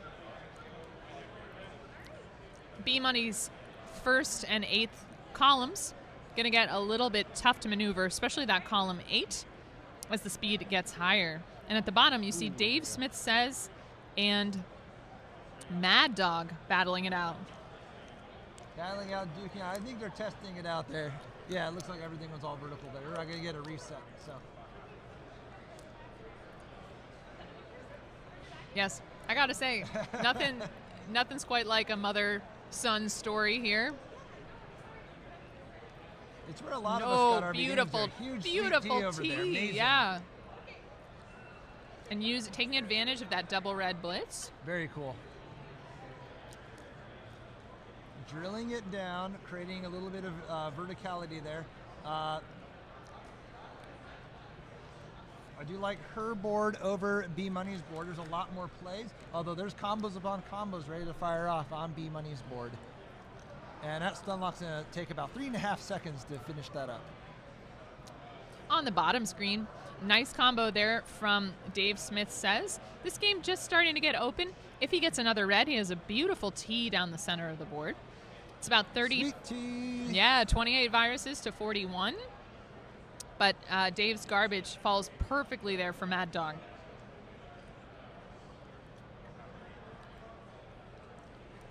Dave clearing the pills out. He is going to drop that down. Oh, I like that horizontal setup. If he sees it, he does not, in fact, finish it up yet. He is going to, no, he has cleared up his things there. But looking at B Money's, he's got a spire on his 6th and 7th column here. Let's see how it pans out when he drops everything down. Reds and blues will make quick work of his stack there, and he does, in fact, get a couple reds and blues. Meanwhile, Dave getting his game going. Beautiful tee there into a vertical.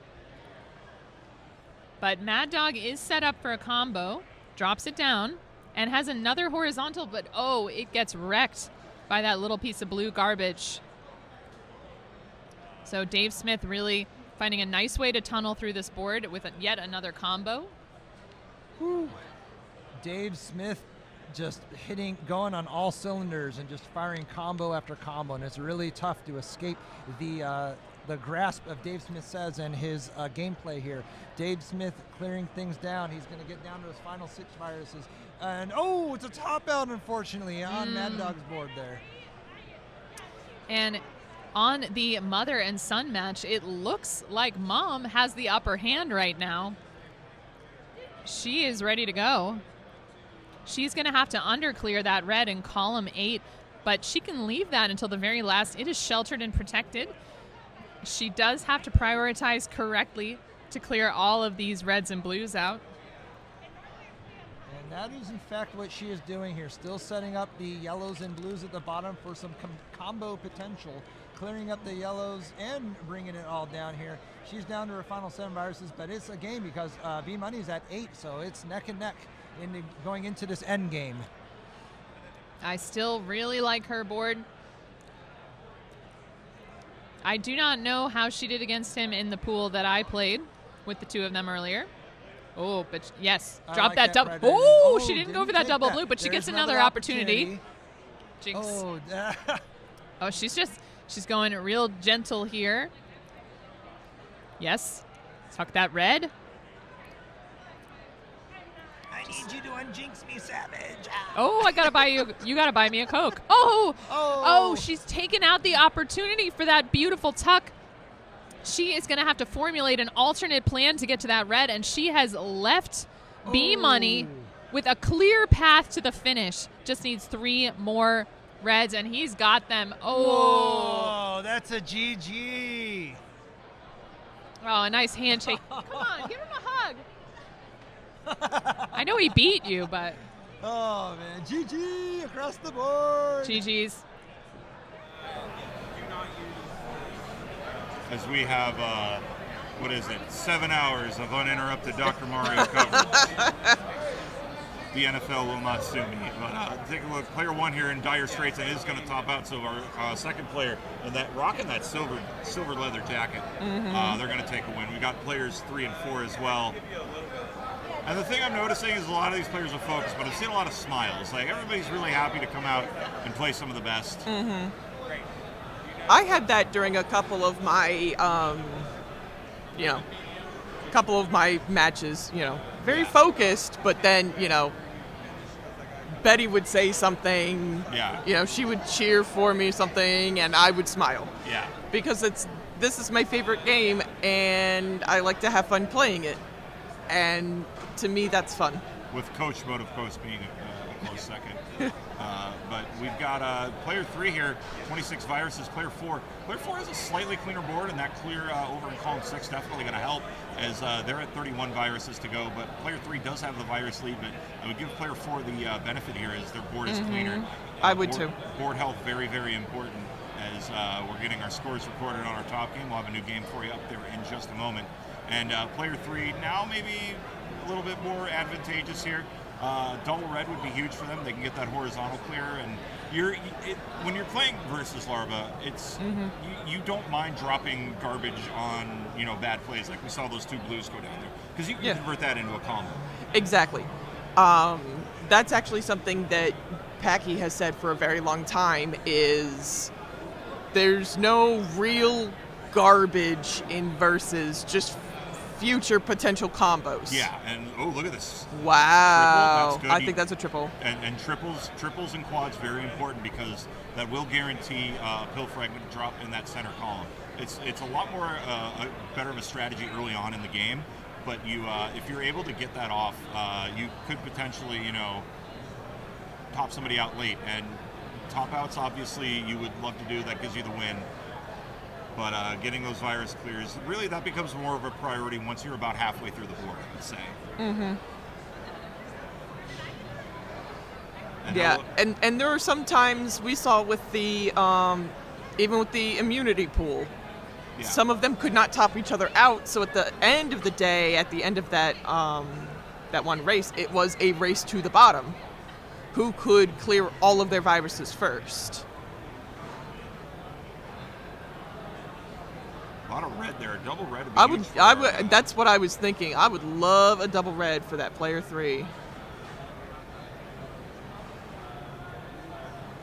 Now we got yellow on that top line. Our 4th player here really starting to pull away. 5 viruses to go. We're going to get another combo. They're really starting to play aggressive toward that end game, and that aggressiveness is really helpful.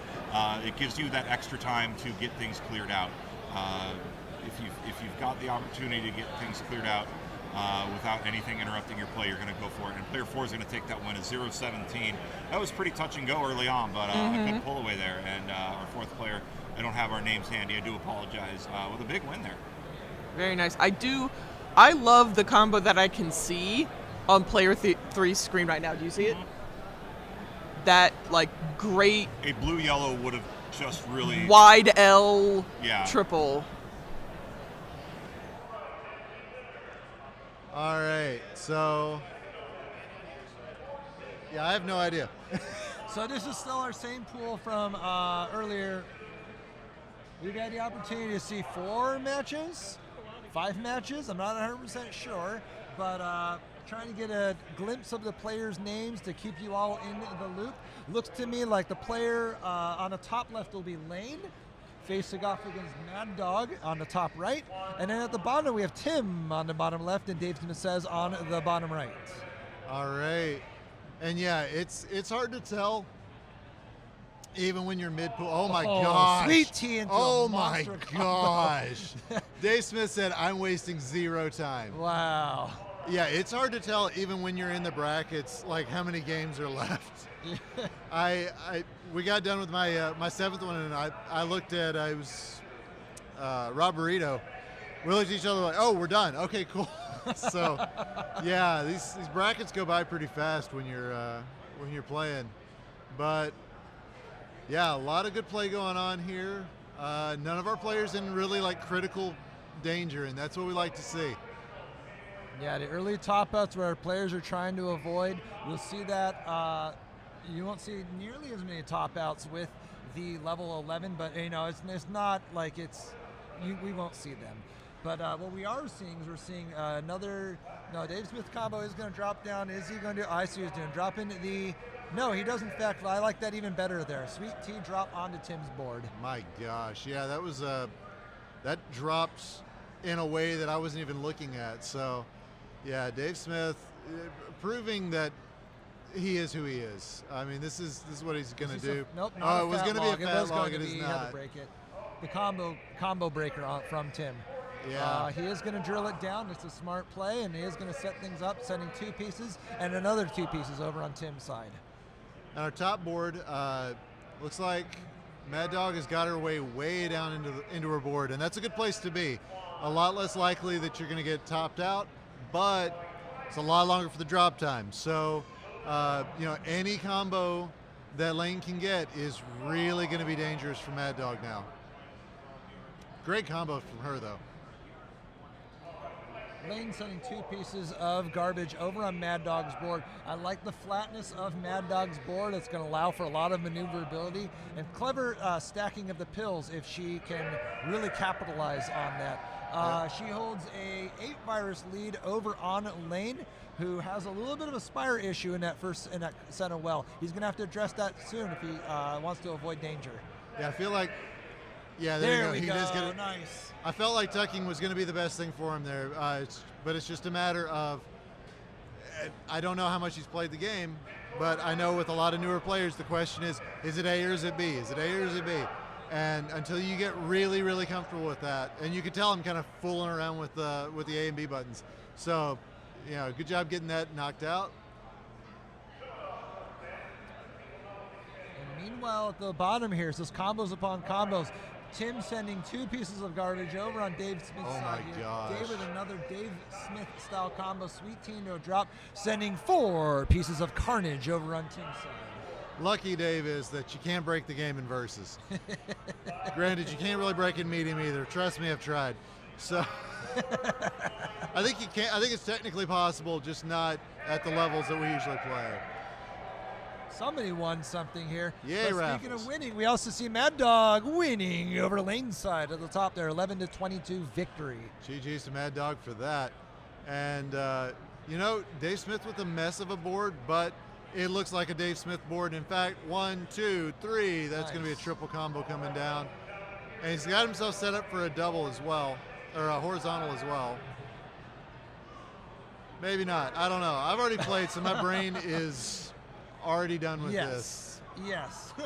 Sweet tea into another drop. Dave Smith that's just, going on a 4 combos shopping spree and just delivering the 4 combos over on Tim's side. But meanwhile, it's still 3 and 8 between these 2 players here. Still really neck and neck, and they are playing a strong combo game. Tim sending 2 pieces over on Dave Smith's side. And 2 more. He's going to get him stun locked because, okay, I missed when the second one came down. But yeah, it's Dave, so yeah, he got himself a electing to combo. clear it. Nice. Looks like Dave is going to set up for the horizontal. And he's that's going to get it. perfect. The double yellow. GG! 4-0 Across the board. that's 4-0 is a really close score, but really neck and neck and down to the wire. Dave Smith says barely ekes out a victory, 0-4 versus Tim. There we go. Hey. Hi. Hello. So, I know that you are primarily Tetris, and I know that you kind of found Dr. Mario through Chris Bidwell. And I believe you said in one of your videos you played as a kid and you stopped. Was that correct? Other people have. I did not play Dr. Mario as a kid. So Oh. I was brand new to the game when I went in 2021.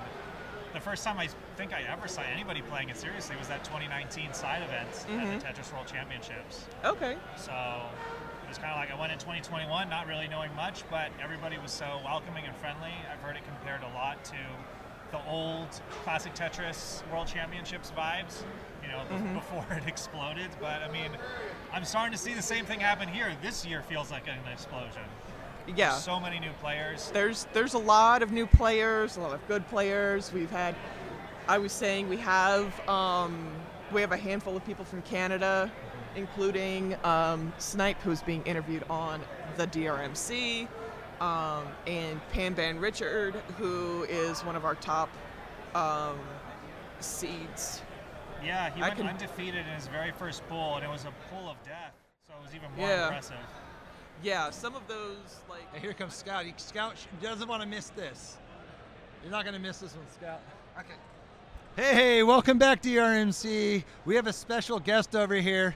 Former world champion Snipe in the house, 2020 world champion of Dr. Mario. I think this is a treat for y'all at home. Snipe, how you feeling from your qualifiers in your pool? I think it's good. Actually, for the first pool, you know, I met Pan Richard and someone else who was good. But it was my first play, so the first one was hard, but I just misplaced a piece, and then I got top out. And for my game against Pan Richard, he was insane, to be honest. So I was really scared, and then I was 5-2. You know, I won 5-2, and I was like, okay, I didn't win yet, so I just went back to a second pool. And for my second pool, I did 6-0, something like that, yes. And for the third pool, 6-0 again. So okay, I think it's good, now. Yeah. But it's very competitive. Yeah. There's so many very good players, very strong players. Yeah. So there's no easy pool today.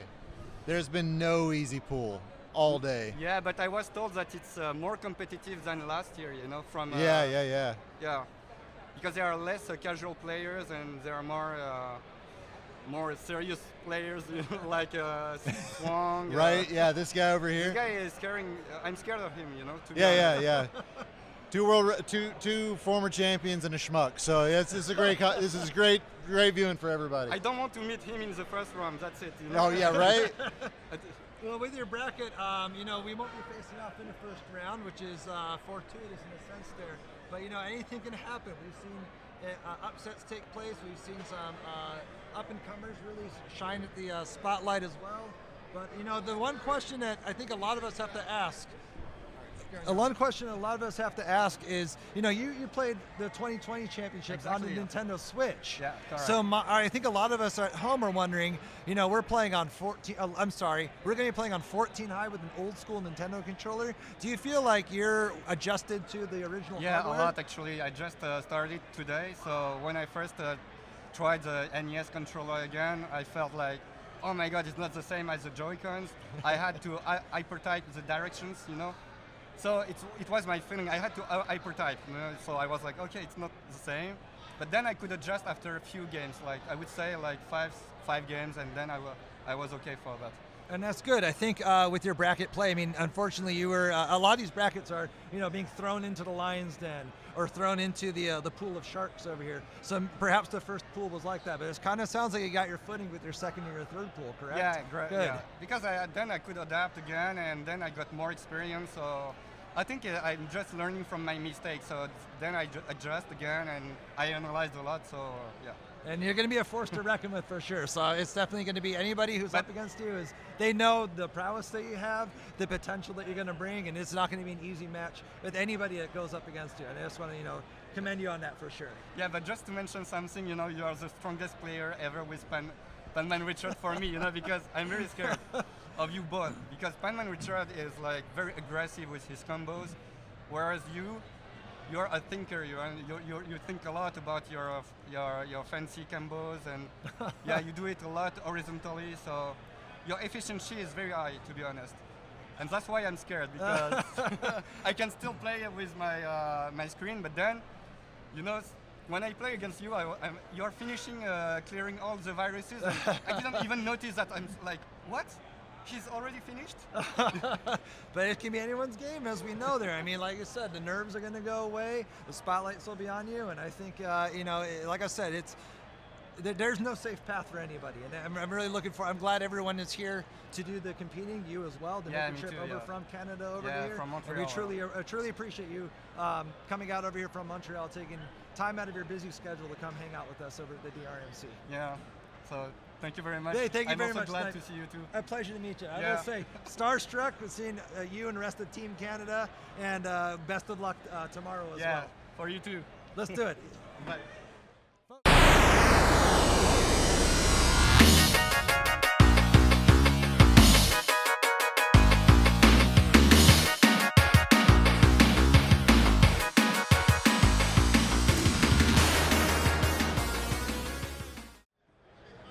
We'll say there's upgrades across the board as well. The food court is a heck of a lot better than last year's. A lot more variety. A lot more variety. The layout itself, I think there's more people in this convention hall as well.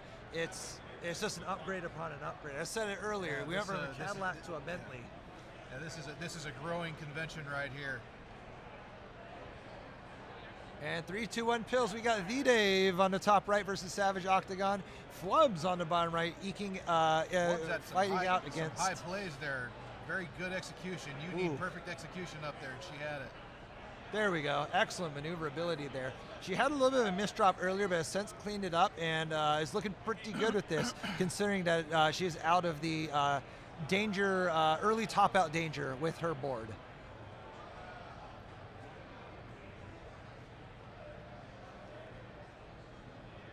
Dropping it down as Flubs, creating a 2 combo over on Regal Caveman.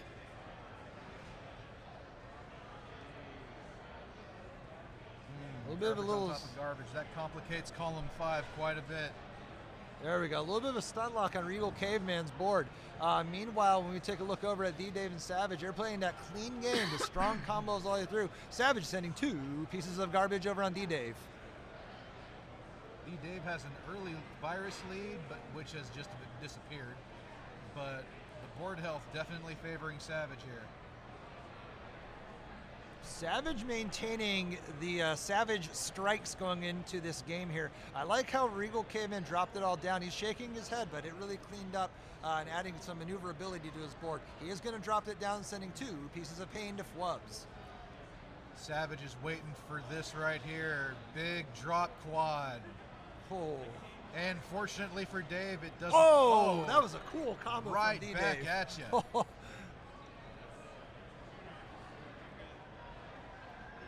D-Dave sending 2 pieces of garbage over on Savage. But we take a look at the bottom, and it's a GG. Flubs 21 versus Regal Caveman 37.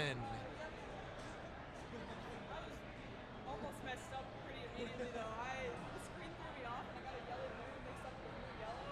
This one did, I'm like,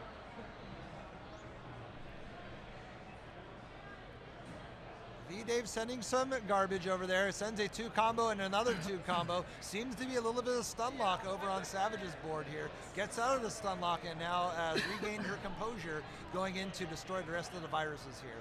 V-Dave sending yet another combo, but Savage responding with a 2 combo of her own.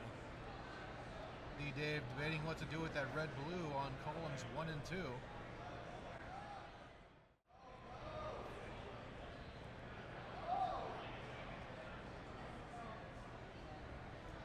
That's fortunate garbage for D-Dave. That's not really going to clutter anything up, but that's going to create a whole new problem on column 6, and manages to get it over. Ooh, D-Dave with a little bit of a goalpost. I wonder if he's going to tuck that yellow. No, he doesn't indeed chop it all down. Is trying to maneuver these pills to make sure he has some plays gone. A little bit of a slight misdrop. Things aren't going away in D-Dave's way, but he is able to at least drop things down. That red-yellow is fine. If he gets another red-yellow, does indeed combo it down, sending red-yellow over to Savage.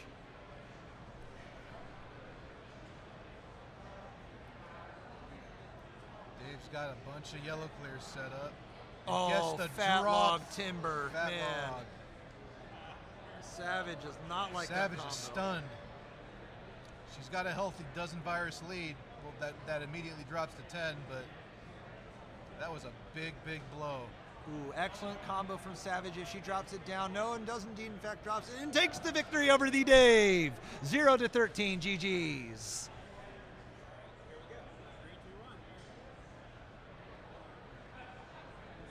A little bit of a test as well, perhaps. Seems good.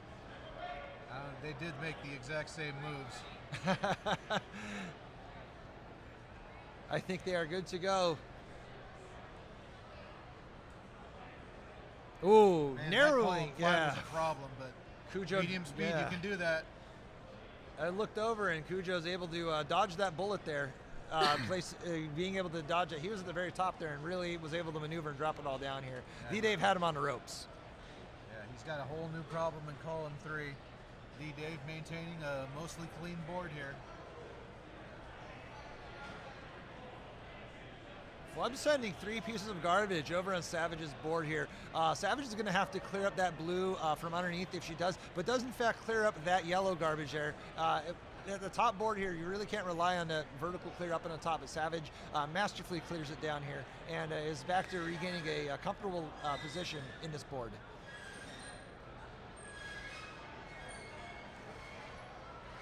Meanwhile, we take a look over at Cujo. That third column's a little spired up.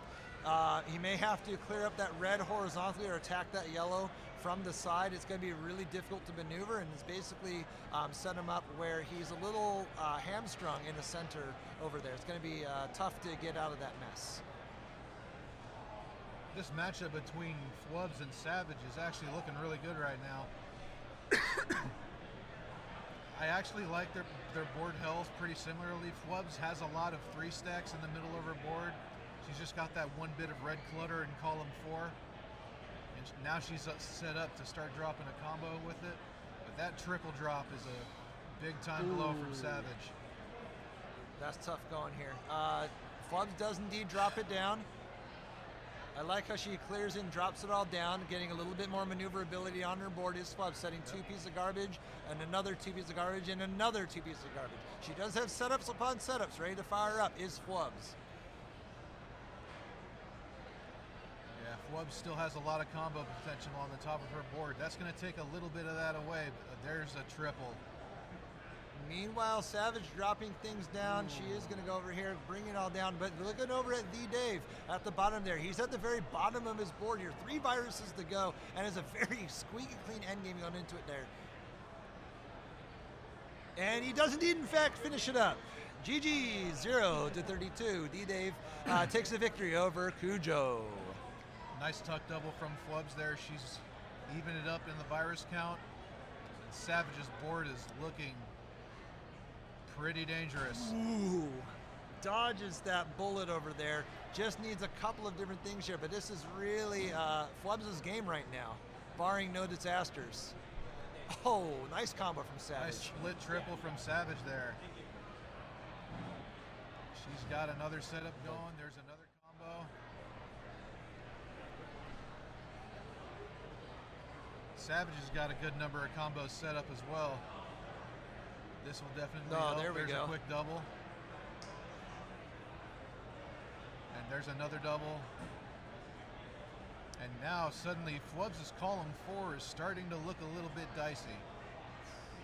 Yeah, how do you tackle that? You'd have to go from underneath. I think that red on top is too dangerous at this point in the game. Speeds are a little bit past what you would see in a game played on high, so this is definitely not. She's got plenty of time to think about it with all that garbage being dropped on her board. Yellow clearing things up. Flubs probably didn't want to see that. She wanted to fire it down, but that red blue is just what the doctor ordered, comboing it down, sending 2 pieces over there. That blue in column 2 kind of complicates matters because now excellent. The horizontal is not available with the blue in column 1, but now their board health honestly starting to look a bit similar. But that takes a combo away from Flubs. Savage has really started to turn this around. Savage has been piecing together these combos in the most inopportune spots. She's going to go for it. Gets the clear. Play. Knocks down column 4. Yeah. Excellent work. Hell yeah. Finds the L clear. Now Flubs is firing back with the triple. Oh, this is turned around. And another double from Flubs. Oh, wow. And this is what she wants in column 4 right here for another double. This has really been back and forth. Savage has a 5 virus lead, but that board health, it's making it really difficult to reach those last few viruses. Flubs just sending combos upon combos here, raining down this terror over on Savage's board. And Blue Yellow's just what the doctor ordered and stun locking up Savage Octagon here. This is a tale of 2 different boards, but yet similar boards over here. Great drop combo by Savage there to take care of a couple more viruses. It's 5-12. This has been quite a game. Flubs dropping it down, sending 2 pieces of blue garbage over on Savage's side. The double blue Savage is going to probably respond with it there. Yep, perfect. There we go. Oh, the stun locks. Just stun locks upon Flubs being stun forced locks. to wait. Nice horizontal clear into a combo, and then another combo. Oh my God. Dropping it down. Getting the horizontal plays. Narrowed the gap to 2 viruses. Let's see how Savage attacks the remainder of her board. Going up top in column 8. Flubs does drop that down, sending 2 pieces over here. That stun lock time is going to be really paramount in order for these players to really make a dent over with their other players' board position here. But Savage is a really interesting end game. All of her viruses are very buried, but a patented Savage sweet tea.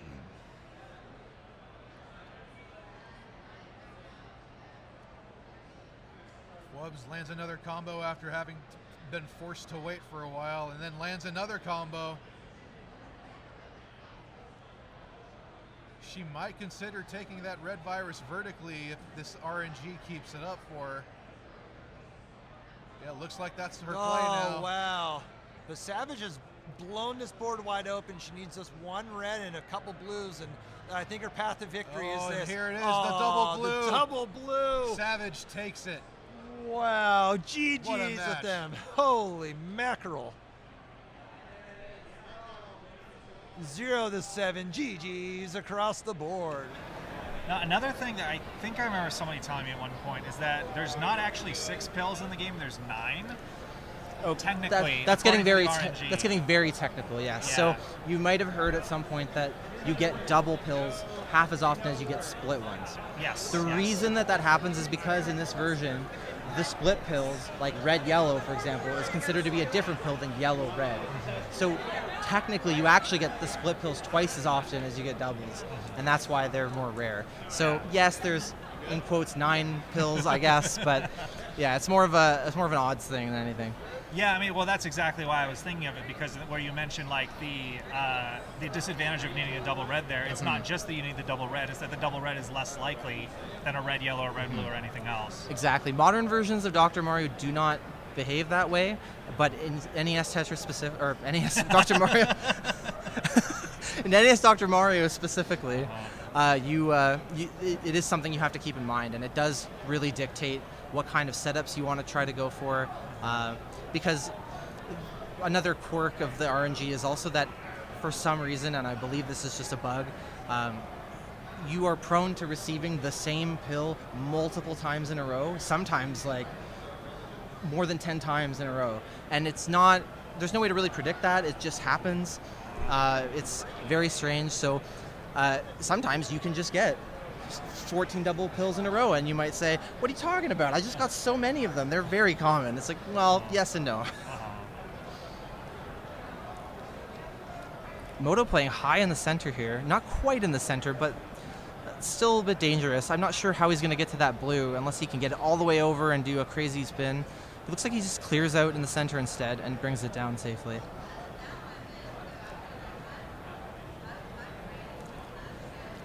Player 4 is pulling ahead here.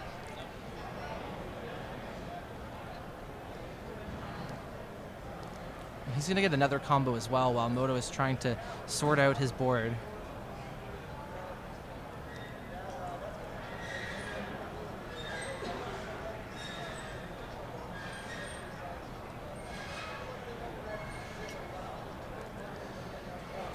Yeah, Moto's doing the best he can. Unfortunately, he's not really finding any combos.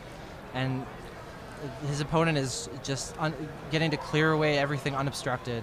And against good players, you just cannot get away with doing that. You have to combo.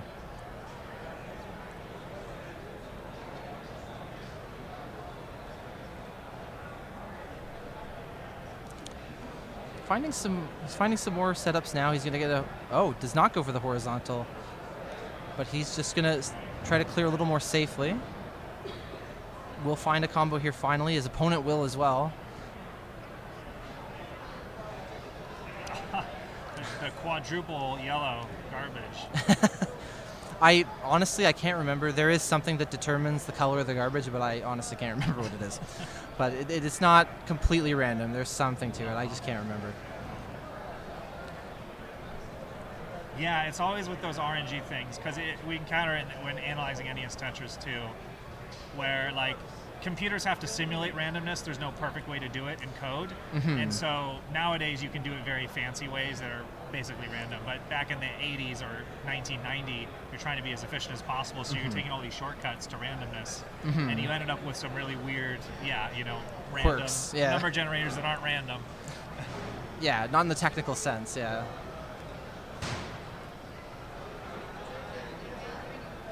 This is actually evened out quite a bit. The virus count is very close. The board is about the same height. Moto is still a little more covered than his opponent, but that might change in 1 or 2 combos at this point. Savage just about done up top. Oh, wow, yeah, we have Savage on the top. She's going to win. She's going to take out Grant. The doctor takes out the patient.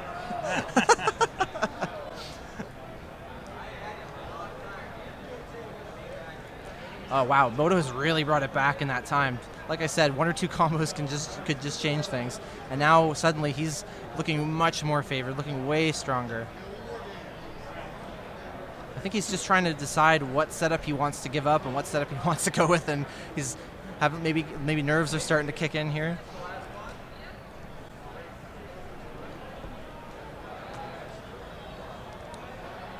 Arctic in the chat saying Dr. Octagon so savage. Shout out to Arctic. I just saw him at CTWC last month.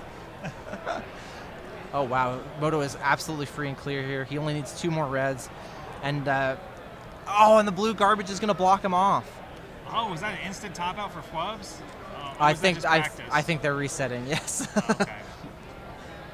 Both players at the bottom are down to 1 virus. Oh my gosh. And it's the same bottom red virus that they both have to clear. This is incredibly close. Moto's going to get to clear off the top. He's going to stun his opponent. His opponent's going to stun him back. He has the red in his next piece, and that's going to do it. Wow, what a close game. Moto making the comeback. That's a good example of what I was talking about, where player 4 had a huge vertical situation on the left side here, and Moto was way more clear. So it allowed him to just finish out before his opponent and take it. When you play more, you start to have to think about way before you get to the end of how your moves are going to impact your end game. It's definitely more advanced stuff, not something to worry about right away or anything, but it was definitely crucial in that match, 100%.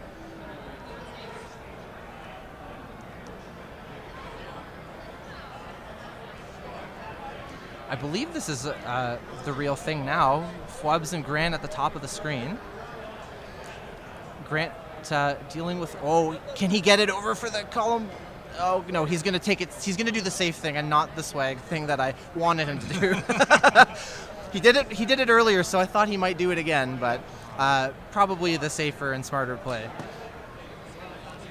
He is dealing with a lot of garbage, though. Flubs is putting the pressure on. Lots of comboing here.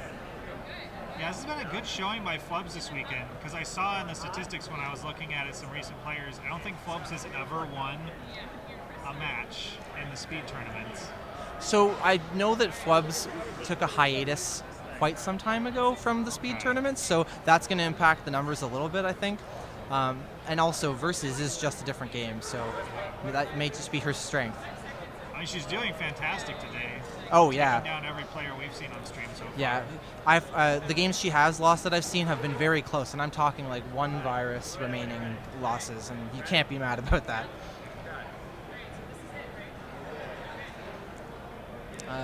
Grant does look like he's brought his stack down. Grant's still fighting here. He's got a clean-ish board. No, yeah, this is not well in hand by any means.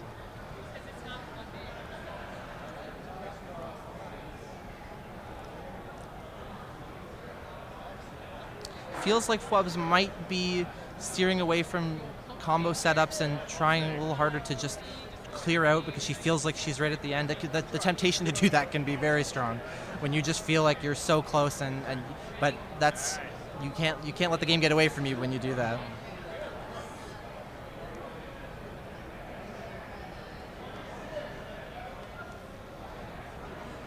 But yeah, her board looks helpful garbage.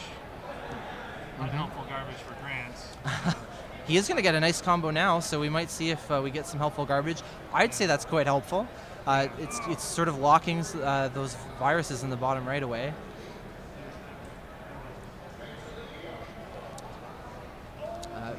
Grant is about 10 viruses behind, but I don't think he's out of this by any means. He's still making combos. He's making progress while he's doing it.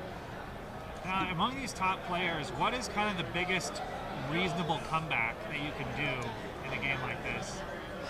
Like, do you ever see like people come back from like 20, 30 viruses behind, or is that? You definitely can see that. I can't think of an example off the top of my head, but it is definitely possible, especially because we're playing on 11 medium today. When you start on 14, when you play 14 high in the bracket, you starting at that higher speed means that the pill speed gets up to much higher levels in long, drawn-out games, which good players tend to find themselves in those situations. Oh my gosh, so, this is a nail-biter of a finish.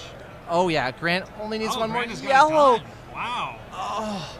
Wow. And that's going to do it. Oh. Okay, well that was a comeback right there. That was quite a comeback, yes. Unfortunate.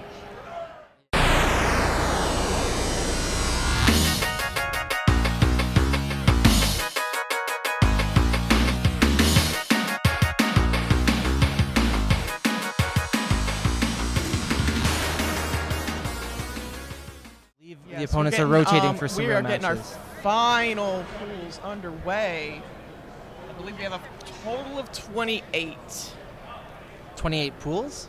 28 Oh, pools. across the day? Nice. I was talking to Scout about this, and I wasn't quite sure because he had asked. How is the end of pools going to work? Are they just going to are they going to cut off pools before 5 so that we're done by 5? Or are they just going to cut the line off at 5? Well, they just did last call, so there are no more pools being created. So the line is what it is, and yes. they're going to get their pool? And Bidwell, in kind of looking at, okay, who's going to be here, we only had like one person who hadn't qualified at all.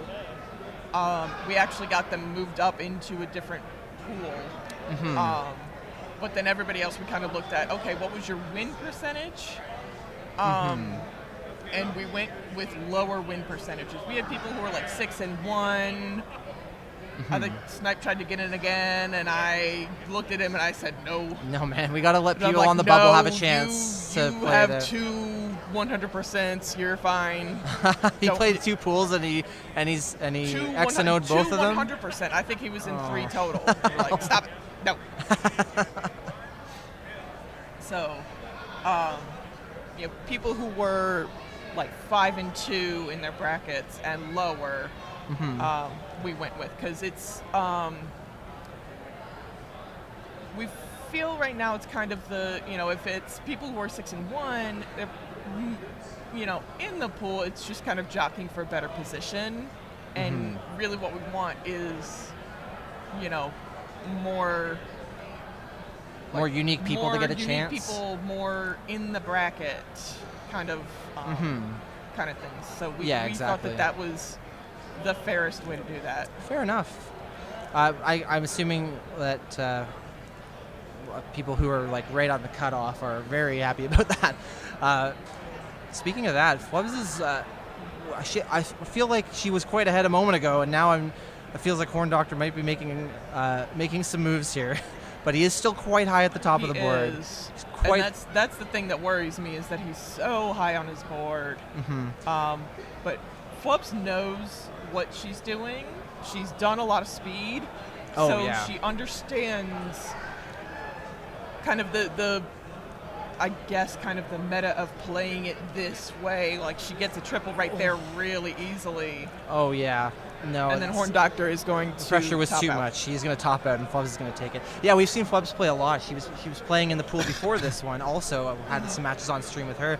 She's been playing great. She's impressive. Also, when she had some qualifier pools over there, I was standing by the railing watching a bunch of different games, and she, like, some of the people she was playing against, like, she didn't win, but she lost by like one virus. Like all of her games against good players that she didn't win, she was so close. So she's been really impressive so far. Yeah, and considering she's a college student, yeah, and this is not her main game. No, it's not. Her main game is Smash Ultimate. So she has a lot of demands on her time. Exactly. Essentially, yeah. Well, she runs the Smash community at her college. Oh, so she's a president. So she's a tournament organizer as well. Yeah. Interesting. Oh yeah, she does tournaments for them. So she. She's on top of the board. No, a misflip. I saw on what that she was going yellow. for. They're starting again. I'm not sure. I'm not sure, but I mean, I'm never going to complain about more matches. That's for sure. That's true. More Dr. Mario for us. Exactly. This one's starting out a little better for Horn Doctor. Flubs might want to consider dealing with column 1 here before any garbage falls up there, because that will get awkward very quickly. But she might just be waiting for a double yellow or just a yellow blue that she can scoot over. And it might just be taking a little longer than she'd like it to. Okay.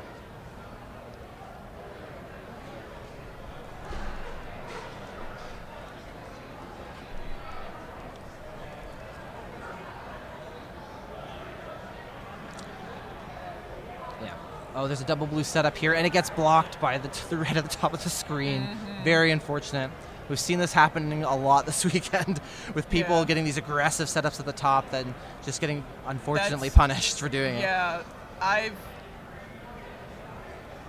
almost, I think Grant almost got me when I was a little aggressive near the top, and that's kind of, I'll see it, I'm like, oh, I can do this, and it's all of it's dependent on the right RNG, and then I don't get the RNG, and then I get garbage. And it's always when the piece you were waiting for the whole time is in the next box. Is in the next Of course, everybody knows that feeling.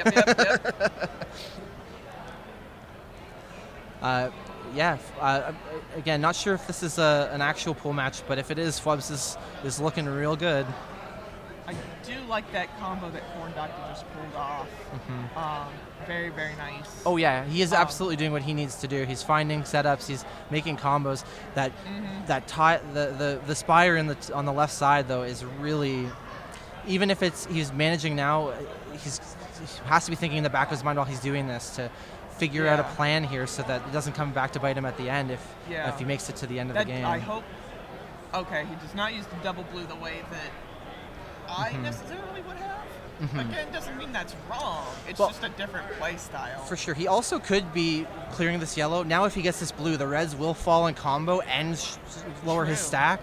So that might have been his plan all along. It will be slightly blocked here now. But if he can get there, well, now, okay, I guess that's the end of that. I think we are now rotating opponents again.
sorting out some technical difficulties on stage.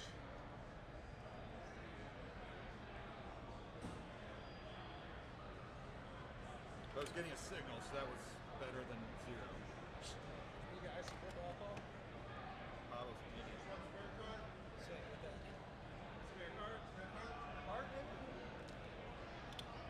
There's also an American DrMC cart in the box by Larva. That might be it. That's the same thing. Oh, got something. Test it. The question is, I think we got it. We got it. Yeah. That's good, man. I heard that. Good job, guys. All right.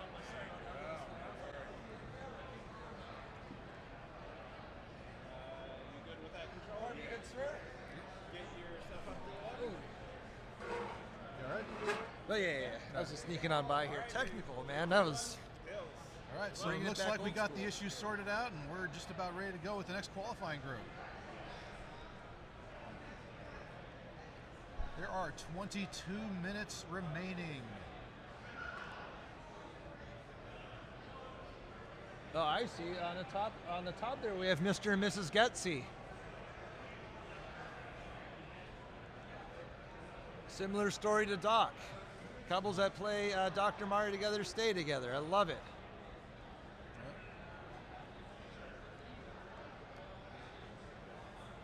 Getsy with the sweet tea, sending 3 pieces of pain over. Looking at D-Dave's board, excellent combo from D-Dave, sending reds in 3 pieces over.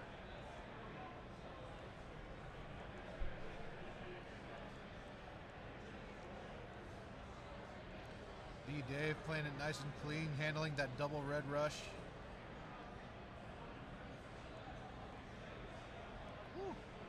Trying to look at the players' names. I believe the player on the bottom left is Elegance. Elegance. Okay, so it is Elegance. Lanyard is covering the names, so I had to double check and see what their handle is. And yeah, it's Elegance versus the Dave at the bottom there. Mr. and Mrs. Getsy on the top.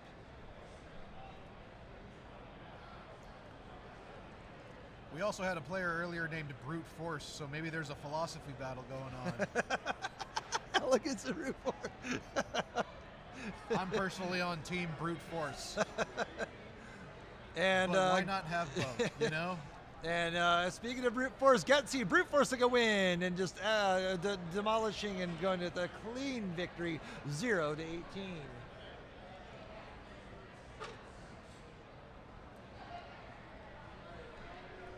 Meanwhile, looking at the bottom here, D-Dave flipping the pills around, dropping things where they need to go, sending that yellow over.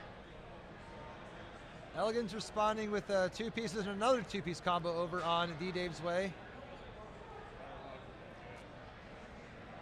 D-Dave sending 4 pieces of garbage over on Elegance's side. Yeah, looking at Elegance's board, probably just trying to determine how to attack column 1 right now. It looks like there's going to be a whole lot of horizontal play going on. And while he's waiting for those pills, he's going to execute combos with what he already has elsewhere on his board. Meanwhile, at the top, Getsy sending up combos upon combos, ready to fire off. The blue and the yellow, just what he ordered there, dropping it down, and has lots of combos ready to set up here, creating a really unfortuitous spire on Miss Getsy's side. Yeah, Elegance's board looking a little hairy in the middle. That's one overhang. Oh! Looks like Mrs. Getsy topped out there.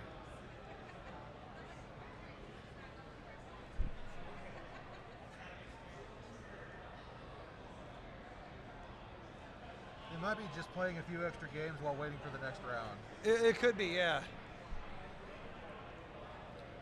So on top at this point, this is just an exhibition. Good call, good call. Meanwhile, taking over at the Dave's board here, he's got combos ready to fire off, setups upon setups ready to go. That a blue-red would be fantastic if it does in fact come up.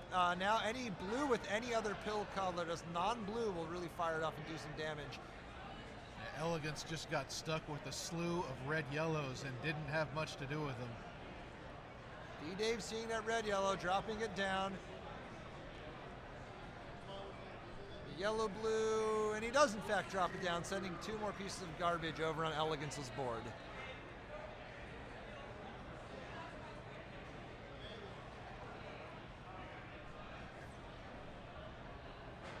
Meanwhile, D-Dave has red fired up, ready to go. He does in fact see it. No, does clear it up.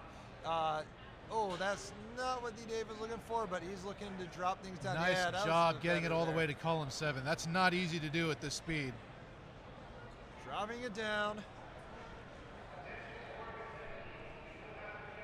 Nice adjustment there by D-Dave, realizing there was another double red coming to set up a combo.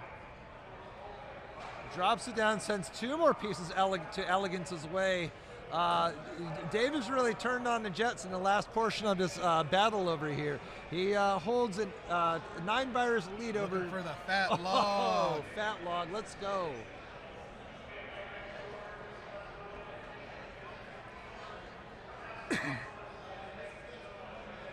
D-Dave moving pills around over to the side. Does in fact, oh, I know he didn't want to do that, but that's okay. He is still in the lead with about 11 viruses now. Waiting for some blue. Where's the blue, Doctor?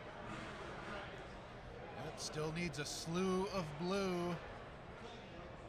Looks like he's just going to take it vertically. D-Dave comboing it out. I think it's a smart play, especially in that end game. Just waiting for blues upon blues. And where are the blues? Hardly any is coming. There we go. Drops a triple garbage combo. Just to keep the foot on the gas. 1 blue away. And here it comes. And Dave there takes we go. it. GG's. Let's go. There hasn't been any sort of recess going on. It's just been qualifier upon qualifier upon qualifier. Players really itching and screaming to get their top seed with tomorrow's bracket.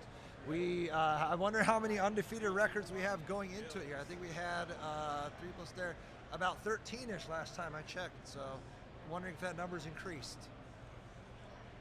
I mean, most likely. I mean, I imagine there have been a lot of qualifying pools thus far. A lot of players going through the process.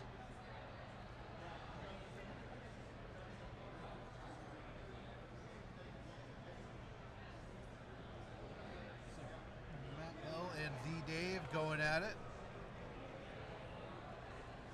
Matt L's got a pretty clean board.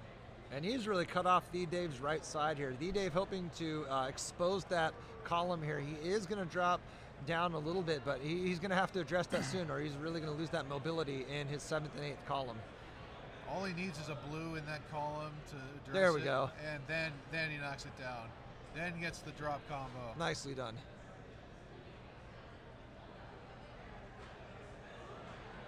Oh, is he going to fat log this? I bet he's I waiting. think he's eyeing it. Yeah, I think he's eyeing it. Here we go. Here we go. Fat log.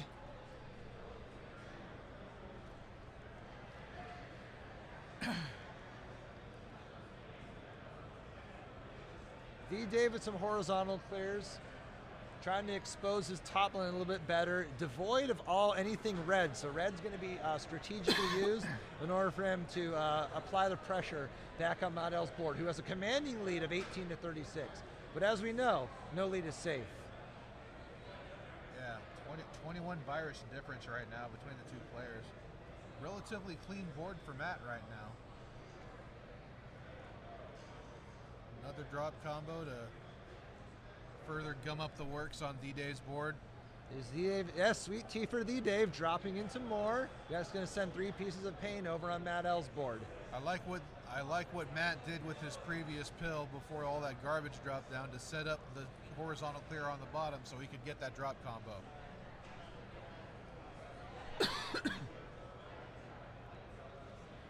D-Dave's, yep, he is going to drop that all down. I think that's a smart play. Adding a little mobility to the works is D-Dave. hoping for any sort of red, preferably red-yellow. No, goes ahead and drops it down, and does he take the cross? He does indeed take the cross.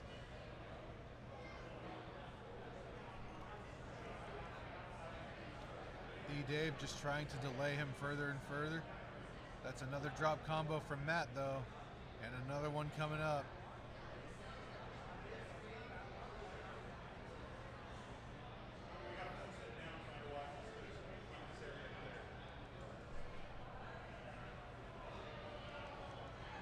Matt with combos ready to fire off, sends 3 pieces of garbage. Nice. Tuck lightning bolt over to D-Dave's board, sending 3 pieces. And Matt is free and clear. Oh, stun locking D-Dave. He's getting a stun lock on top of that, and having to wait for some blues, and there it is. Yeah, that's tough going. But GG's! So I think now we're waiting for the other matches to finish that are not on the stream here before we get new opponents. So it'll be a moment for that. Again, we're going to get everybody reshuffled so they can do their next match. Mm-hmm. So I've asked a couple people now about how they found the event, and I think a lot of people have commented on, just myself included, about just the size of the turnout compared to last year. Yeah. It's like, correct me if I'm wrong, it's significantly more, right? Yes. Significantly more, and last year was significantly more than the year before. Yeah, it's just keeps growing. My first event was 2021. Okay. And that was, to be honest, that was you could qual all day and there's still room. Mm-hmm, exactly. And last year, some of it was because we were trying to do everything in one day. It was, okay, we can get maybe people can get 1 qual. Yeah, I had more luck this year because we just have more time. Exactly. Yeah, I know last year I only got 2 pools the entire day, Yeah. and I wasn't there right at the start either. So Yeah. Yeah. Yeah. This year it's been much improved. We love it. We found a woman of Dr. Mario in the wild yesterday at the bar. In the wild? In the wild. You mean she was just there and she didn't even know why we were there, but No. she was like, "Oh, I play this game." Yeah, exactly. Oh, wow, nice. She's like, "Oh, you guys play Dr. Mario? I love Dr. Mario." And we're like, "Oh yeah." "Yes, please." You don't say. Wow, that's come, cool. Be a part of this. Oh, of course. Well, that's a great thing about our community. It's she had worked at the bar previously. Oh, really? So she goes there every once in a while. But things like that is part of the reason why I really love this community. And there's just a lot of people who are like, "Oh yeah, I've played this since I was a kid." Everybody's got their own story, and it's great. And we have the moms of Dr. Mario, where everybody played the game with their mom when they were a kid. Yeah. Which I find very weird because my mom does not play video games. Yeah, mine neither. She will watch this because I ask her to. Fair enough. She doesn't always know wose going on, but she roots for me and she roots for Packy. Well, that's good. So That's I'm all, like, okay, good. What more can you ask for? I'm like, those are the people I want you to root for. Mm-hmm. Thank you. Speaking of rooting for people, I think I'm rooting for Flubs here. It's strange how she has red and blue only on the board, and meanwhile it's the complete opposite for her opponent here. It's looking very even. The virus count is not in Flubs' favor, but I would say the board definitely is. Yes, Elegance has a lot on that right side. I think she thought it was going to fall and it didn't, but that doesn't matter. She makes it happen anyway. Big old and the garbage helps her out with another clear. Mm-hmm. I think she's seeing a setup here at the bottom to get these yellows horizontally by clearing out the reds and making a combo out of it. She's going to take it the safe way, which is there. And then she can take that yellow in column 7 and drop that blue and do a similar down. Thing, and it's going to happen. The Garbage blocks it. If she tucks under, but she gets it underneath. She gets the under tuck. Yeah, This is actually getting very close now. I do think Wubs is still slightly ahead at this point, but this is very close. She's just looking for one of the pills she needs to make a combo setup here. She's going to find that. I like that. Oh, she's just knocking them all down one after the other. This is going to be massive garbage on the other side of the board. If she can get a red-yellow, oh, never mind. That's going to take garbage that combo away. But she has... Oh, she really has what she needs. She can take that yellow. I think she's doing it. Yeah. Oh, the red gets in the way. I think she can still make this happen. Especially with this. Yep. Yes. That's exactly the play I would do. So now she has a platform to make this horizontal happen. This blue is going to break the setup. Oh, no. Now she has to clear, I think, off of the top. And oh, no. And her opponent is only 2 viruses away. No. Oh, this is unfortunate. Come on, Flubs. I know we're not supposed to have favorites, but come on, Flubs.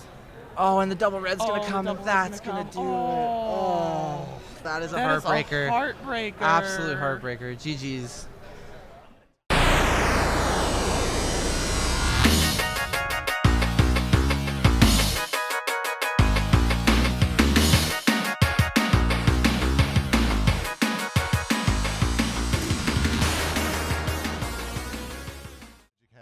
So we got our last bracket that we're going to bring out here.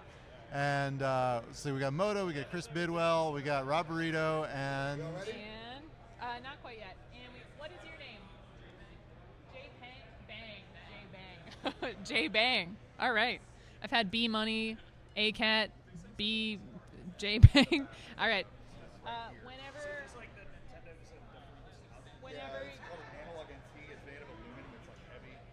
Whenever you guys are ready. Yeah. All right. All right. And here's our last qualifying pool of the day. Yeah, we got DM Hero over in the corner. You can see him on screen 1. He's our judge for this final matchup. So GG's to all of our judges and players. Oh, yeah. Volunteers were doing a lot of great work today. So you see Rob Burrito here dropping a combo down to the center, and J-Bang having a lot of blue on the top of the board to contend with. Yeah, meanwhile, Bidwell just dropped a triple over on Moto, who has been playing really well today, but is in very high danger. If he can get this flipped, he does, and that is going to keep him alive. Now he's going to try to get a combo, and Bidwell is not going to be able to prevent it unless he can drop something on column 7. Yeah, J-Bang has the opportunity to drop this beautiful big T there down the center of the board. Gets a little bit of garbage on top, dropped by Rob Burrito, but is able to underclear and seize the opportunity. There we go. Drops it down. He is safe. Yeah, and a lot of height over on J-Bang's side, but he's working his way down as Rob Burrito, one of our regular Virus Buster League players, I believe, is showing that this is his thing. This is getting and we've got a top out for Moto. All right. GG's to Bidwell, who's going to take it 22-38. Now, do you know, has Bidwell already played in a pool today? I'm fairly certain he has, but oh, wow. I don't know when, because the man's been running around like a chicken with his head cut off all day. And so have you, and so have I. Yeah, that's true.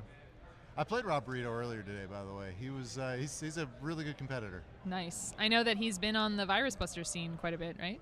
Yeah, that's what I was saying. Neither one of us can hear each other for the most part. Sorry about that. No, it's good.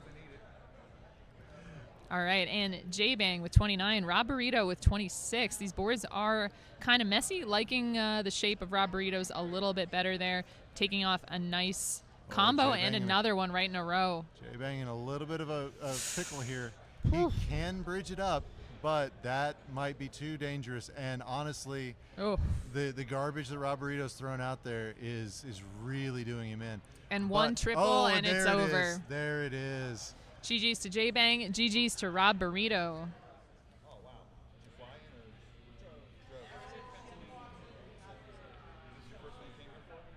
I've been working on a parody of Because I Got High, but Because I Played High. Yeah, yeah. I've thought that a couple of times myself. Yep. All right, so they are going at the bottom. So J-Bang and Chris Bidwell And the top, Rob Burrito and Motomas already crack-a-lack in there. Mm-hmm. And it did look like the very first pill that J-Bang slung down was a miss drop, but no problems now.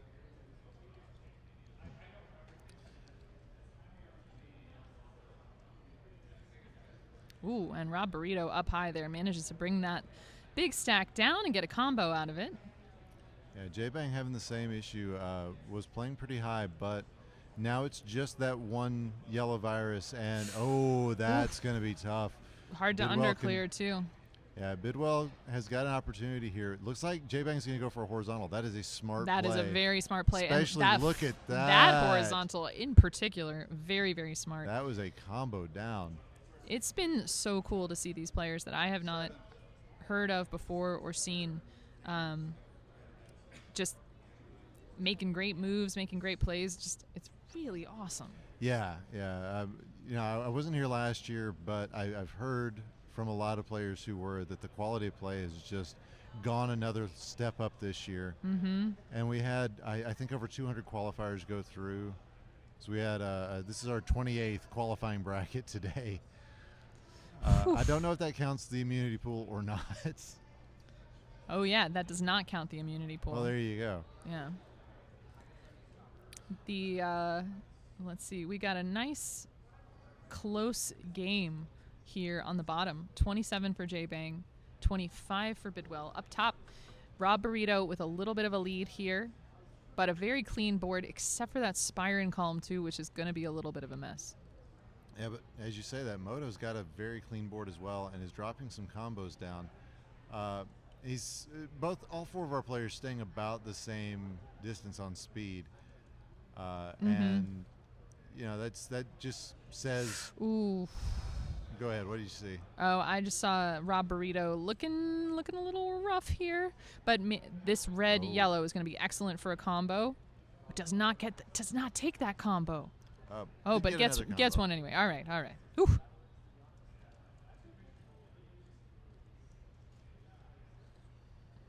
All right, Bidwell with a little bit of a Spire, but so does J-Bangs, and he takes a delayed one pill. Must have been looking at his next box because he got the combo that he was looking for. Mm-hmm. And now it's just that column 8 that J-Bang's got to worry about. But you can see he's already got 3 up on that 7 and takes it right on down. And we got 19-19 on the J-Bangs Bidwell and 13-17 on Burrito Motomas. Nice combo there from Motomas up high, bringing down a little bit of a stack. Yeah, Moto now in charge on the top board. He still doesn't have the virus lead, but there's so much red on Rob's board. Yeah, but look at how many 3s Rob's got. So he's kind of waiting around for red blues and red yellow, blue yellow. Just about any pill except for the one that he seems to be getting can knock out right? a combo. Okay, he's got a combo here. Does not take it. Oh.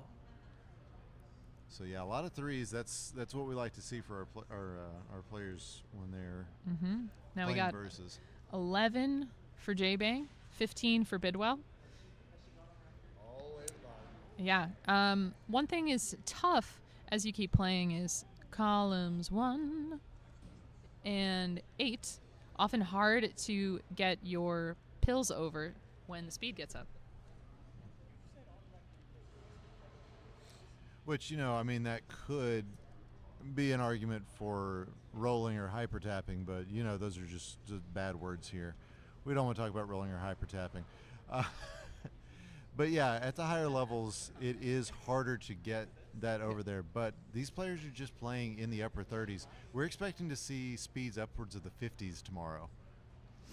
Oh my gosh, that's so exciting. Over on DrMC 2, called by Leviticus and Larva, they were just asking me whether or not it is true that my husband is better than I am at Versus. Ooh. And that is sadly correct. Yeah, you're going to end up with people, oh my gosh, Bidwell. But wow, it's going to be J-Bangs taking it. Wow, I love that combo from Bidwell, though. Speaking of combos, up top, Motomas clears out 0-6, taking Rob Burrito. Judge. I haven't played you. Let's go. I mean, he can do what he wants. All right, we're getting some games here. We have Gary versus Rob Burrito at the top. We have Bidwell versus Tim at the bottom. All right, Bidwell is focusing a lot on clearing here at the start, and because he hasn't really received any garbage, it's working out great. He's pretty much halfway down the board. Tim is finally getting some setups in play, though.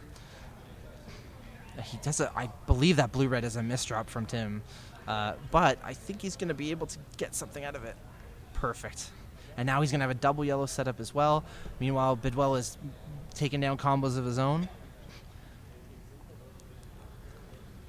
Oh, Tim is finding some great setups here.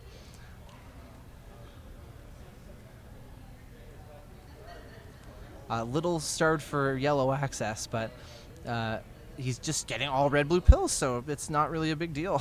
And he's... Oh, okay. Interesting. I think... Tim has 23 viruses. Bidwell has 32. Bidwell's just not getting the pills he needs for his setups, and he is just trying to brute force it now. Shucky darn from Bidwell. Oh, playing right up at the top, and that garbage is going to top him out! Oh, that's GG's for Tim. Wow.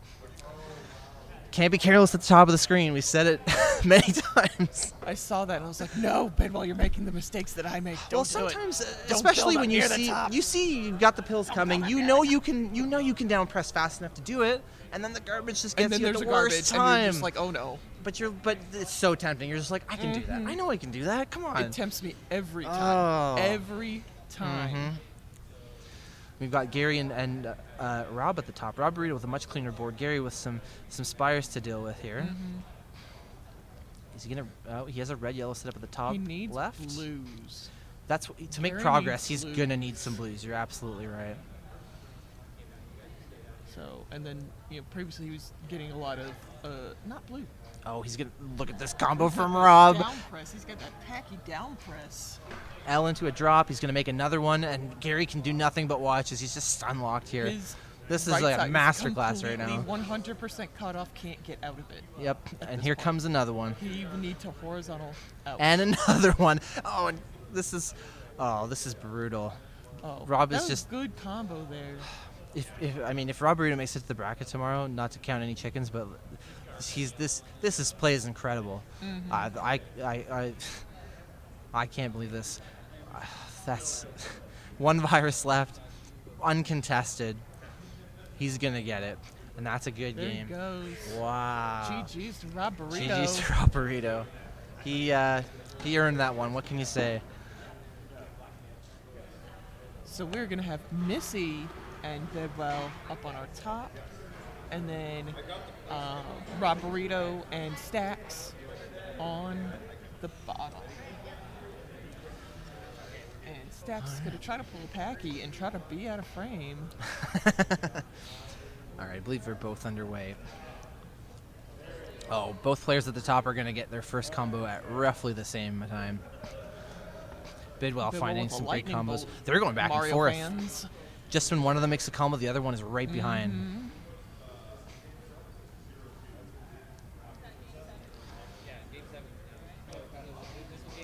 Rob Burrito is quickly making his way down his board as well. While Stacks once again has some garbage to contend with. I like that drop combo from Rob Burrito. Oh, He's got a lot of red, but very, very little access to red. So it's a lot of red garbage on his board. But again, nothing's really super garbage in Dr. Maya versus. He just has to find his spots and oh, I think he was trying to attack that. I think he missed. You could kind of tell it on his face. Yeah, his board. I'm not seeing the setup here. He is going to find something, but it does look cluttered for sure. And Stacks is sort of coming back into line here after that. Yeah, and up on the top, Missy with a 12 virus. Wow, her board is so clear. Her board is clean. You could eat off of it. Oh, okay. Misdrop managed. That's all good. Oh no! Bidwell is cut. He's cut off his left side here, or his right side. Excuse me.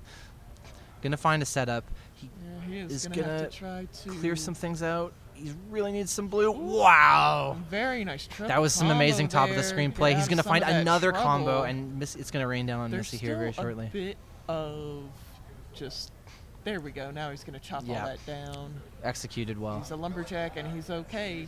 He sleeps all night, and he works all day. Well, he's going to need to make this comeback. Missy is so close to the bottom of the board here. That's true. Every time Missy I has look back five- over, she's Missy cleared has out 5 half of the viruses board that was there before. Finding horizontals, clearing off the blue on the left.